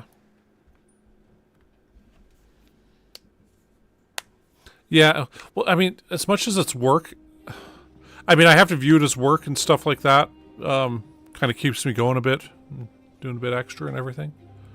But, I mean, it's playing video games, like, it's weird how exhausting this gets.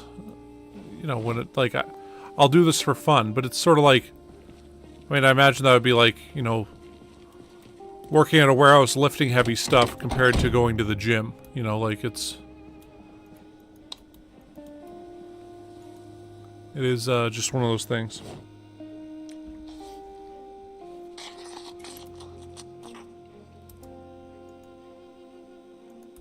Well, for me, it's like I've generally always needed like 2 days off. One where it's like an actual day off, and the other one which is, you know, that's when I get all my shit done that I need to get done. Otherwise. And that's where I'm finding the kind of problem is because it's like after this I'll be like, hey, okay, cool. Done for the day, and then I'll find it really difficult to do other stuff. I don't know why. But anyway, it's like, you know, sometimes I mean, part of the problem is, frankly, if... Okay, so, like, 4 hours and 10 minutes, been sitting here doing this. I'll do, you know, 8 hours of sitting here without getting up to go to the bathroom and stuff like that, or any kind of break whatsoever. Mainly because I like the, I like getting in kind of the flow of, hey, we're gonna just go through this whole thing. And, get it done. And, yeah. Yeah, true. Anyway, cool. Well, we will, actually we'll drink some bourbon so we get really tired and we get an extra empty bottle that we can turn into a Molotov cocktail.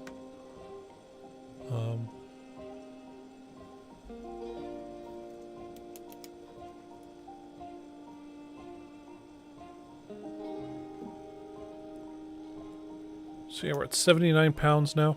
It's weird, like, this used to be a bit different where that was down there, but this strength one keeps going away because for some reason our strength keeps dropping by 1 or 2 experience points, and then we just get it right back immediately first thing. I don't know what kind of bug that is, but I guess it's just a thing that happens. Once we hit fitness level 5, we'll get rid of the out of shape Moodle thing, so we're out of shape. This one right here. Trait. And, I gotta say, taking the extremely underweight, it gave us a lot of points, but I didn't realize it was going to be this difficult to get our fitness all the way back up. But, yes. Okay. I didn't know there was a Wonder Woman show coming out. Yeah, I actually, finished watching Loki Season 2. And, yeah, it was alright. It's, those Marvel TV shows are real hit and miss. But, anyway, let's...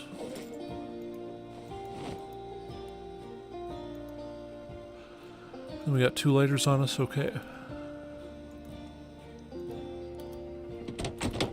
Well, let's get ready for the next stream. We'll be all ready to go right off the start. We'll grab some Molotov cocktails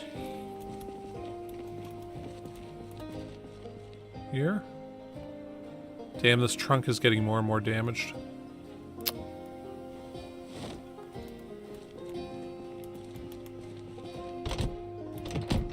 let's check this one out quickly.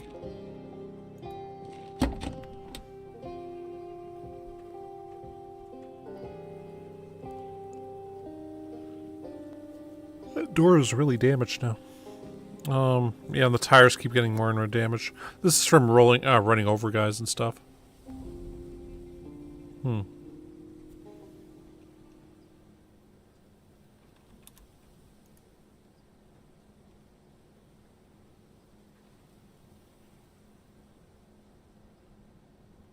Okay, the bull bar's still in good shape.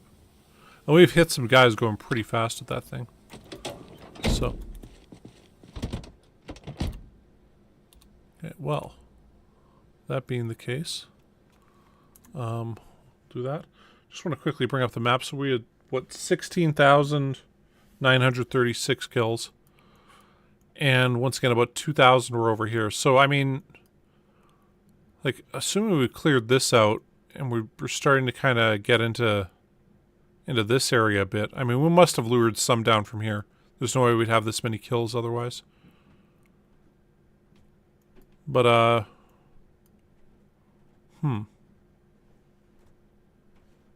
mean, sneaking up back through here, I feel like we'll probably use a Molotov in that field again. We did that last time. And out here, we'll probably use a Molotov around this trailer park. See how many of these guys we can toast with that. But otherwise, yeah, we'll keep going down Main Street here and yeah,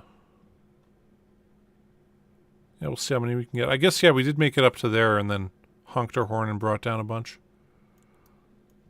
But we should be done.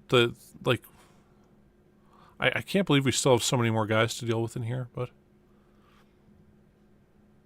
I guess there's those houses there, and that's a church. That's our old base, right? Anyway, but yeah, thanks for watching, you guys, and I'll see you guys on Monday, and we'll do a bit more Project Zomboid then. Yeah, we'll see you then. Anyway, cheers. Peace. Bye. Enjoy your movie night. Yeah, and enjoy your weekend light strip. Hope the rain isn't too bad. And I guess Mr. Lotus and Kelvin, if you're still here, you know, thanks for swinging by. And yeah, thanks for dropping by, everybody. Appreciate all the views and all the support. It's nice playing video games with people. So All right, see ya. Cheers.